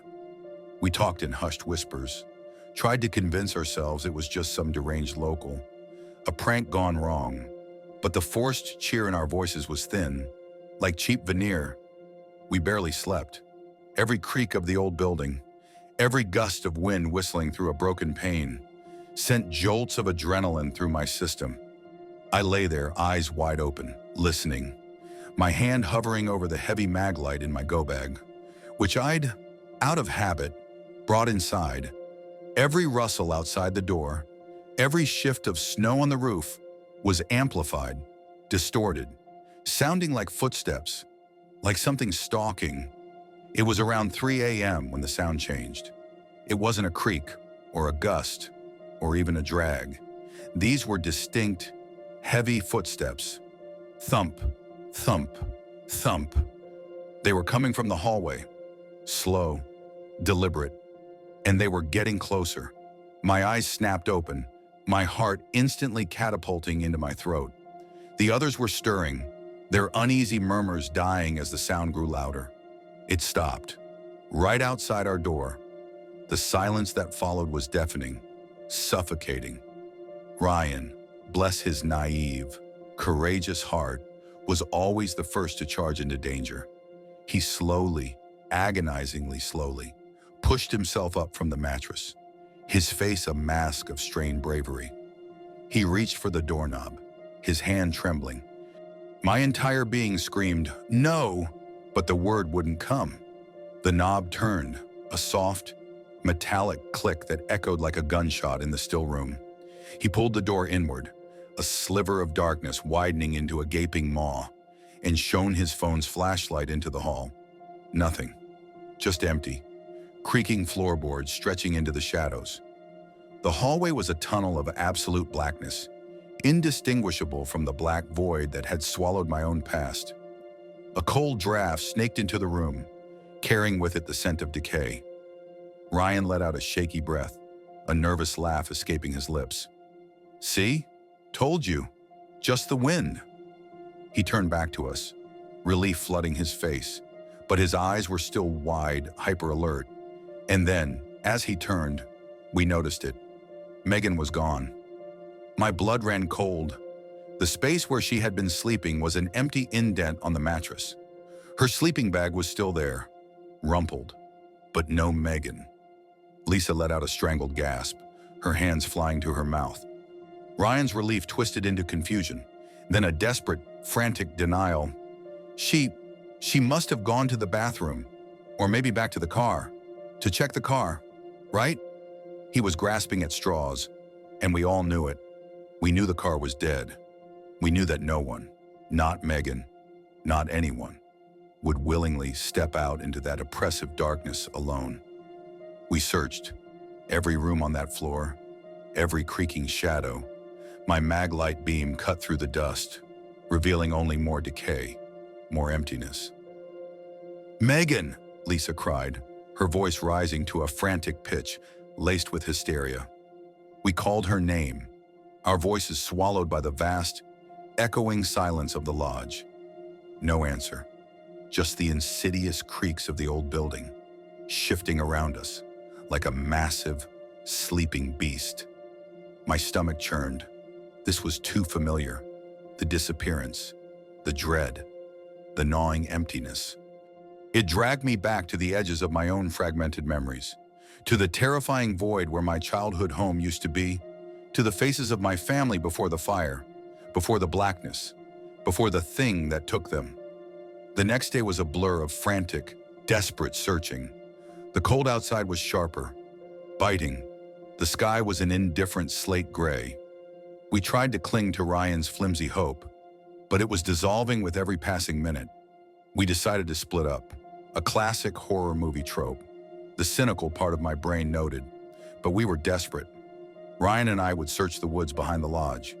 Danny and Lisa would check the building again, focusing on the basement. As I pulled my worn leather jacket tighter against the bone-deep chill, I felt that familiar sense of fatalism settle over me. This was it. This was where it ended. Ryan and I plunged into the snow-covered woods, the skeletal trees reaching like grasping claws. My hand went to my wristwatch, checking it, tracing the face, a mindless ritual. The silence here was different from inside the lodge. It was vast, empty, like the world itself was holding its breath. We trudged for what felt like miles, calling Megan's name, our voices growing hoarse. And then, tucked away behind a thicket of snow-laden evergreens, we saw it, a small, dilapidated wooden shed, barely visible beneath a fresh blanket of snow. The door was slightly ajar, a sliver of darkness beckoning. Ryan hesitated, his face pale, but then pushed the door open, its hinges groaning in protest. The inside was small, cramped, and dominated by a single rickety wooden chair bolted to the floor. And on the chair, tied to one of its legs, was a splash of vivid color that hit me like a physical blow. Megan's scarf, her brightly colored, knitted scarf. It was tightly bound, as if she'd been secured to the chair. And on the floor, beside the chair, dark against the pale wood, was a stain. A dark, viscous stain that could only be one thing. Blood. My stomach lurched, threatening to betray me. Ryan let out a choke sound, a guttural sob that was raw and animalistic. His face, usually so full of life, was drained of all color, his eyes wide with a terror I'd rarely seen. A true, unadulterated fear that mirrored my own. It wasn't the fear of a bully or a mugger. It was the fear of something utterly, incomprehensibly wrong. My hand was shaking so badly I could barely hold the flashlight steady. My gut twisted. This was more than a prank. This was a hunt. We stumbled back toward the lodge, adrenaline pumping through my veins, a bitter taste in my mouth. My mind raced, trying to find a logical explanation, but there was none. Only a growing, chilling certainty that whatever was in this place, it was actively hunting us. We burst through the doors, screaming Danny and Lisa's names. But the lodge was silent, too silent. The air was heavy, thick with a palpable dread. Lisa emerged from the direction of the basement stairs, her face streaked with tears, her eyes wide with a fresh, raw horror. She was hysterical, pointing downstairs, a broken, barely coherent litany of, "Danny, basement, gone." My heart sank, my hands clenched. We had been fools to split up. We had been fools to come here at all. The reluctant conscience was screaming now, a desperate, guttural wail that I usually managed to suppress. "You should have left them. You should have driven away. This is your fault." I pushed past Lisa, Ryan hot on my heels, and plunged down the rickety wooden steps into the darkness of the basement. The air grew colder, heavier, denser with every step. The scent of mildew was stronger here, mixed with something else, something cloying and sweet, like decay and cheap perfume. The basement was a cavernous space, a labyrinth of shadows and forgotten junk. Old furniture, broken skis, dust-covered boxes. We swept our flashlights through the gloom, our beams dancing across cobwebs and ancient grime. "Danny!" Ryan roared, his voice cracking, but his shout was swallowed by the oppressive silence. Nothing. Just the slow drip of water somewhere in the far corner. And then I saw it, tucked away in a pile of collapsed shelving, half buried under a mound of ancient dust and splintered wood, was a small, leather-bound book, an old diary. My instincts, honed by years of stumbling into one nightmare after another, took over. This wasn't just a random find. It felt significant. With a trembling hand, I reached for it, pulling it free from the debris. It felt cold, strangely heavy in my palm. The pages were brittle, yellowed with age, filled with cramped, faded handwriting. It was a caretaker's diary from the 1960s. My eyes scanned the entries, my blood turning to ice with every word. He wrote about strange disappearances, missing guests, staff. He wrote about shadows that moved when no one was looking, about whispers in the dark, about a cold that wasn't natural. And then the true horror began. He wrote about the entity, about a dark, malevolent presence that the lodge was built to contain, a primal evil that demanded sacrifice. And the last entry, scrawled in a shaky, desperate hand, sealed our fate. The ritual must continue. If it stops, it will come for us all. My mind reeled. The disappearances, the cold, the feeling of being watched, the car. It all clicked into place. A monstrous puzzle of cosmic horror. This wasn't some deranged squatter. This was ancient, unspeakable, and hungry. The very fabric of this place was soaked in blood and terror. It felt like a grim confirmation of everything I'd suspected about the world since that night in Sycamore Grove, since the fire and the forgotten faces, since the cold dread that clung to my own soul.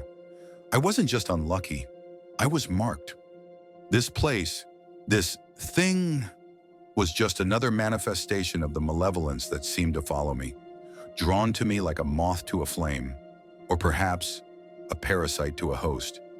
It was in that precise moment, as the last terrifying words of the diary burned themselves into my brain, that the world plunged into absolute darkness. The lights, what few flickering bulbs there were, died. The weak beams of our phone flashlights blinked out. A thick, inky blackness, a true, abyssal darkness, descended, so profound it felt like I'd been instantly blinded. It wasn't just the power going out. It felt like the very light of the world had been snuffed. The scent of ozone, sharp and acrid, stung my nostrils, quickly followed by the metallic tang of something else, something primal and foul. And then the scream, Ryan's scream. It was raw, immediate, utterly devoid of hope or humanity, the sound of a soul being ripped apart.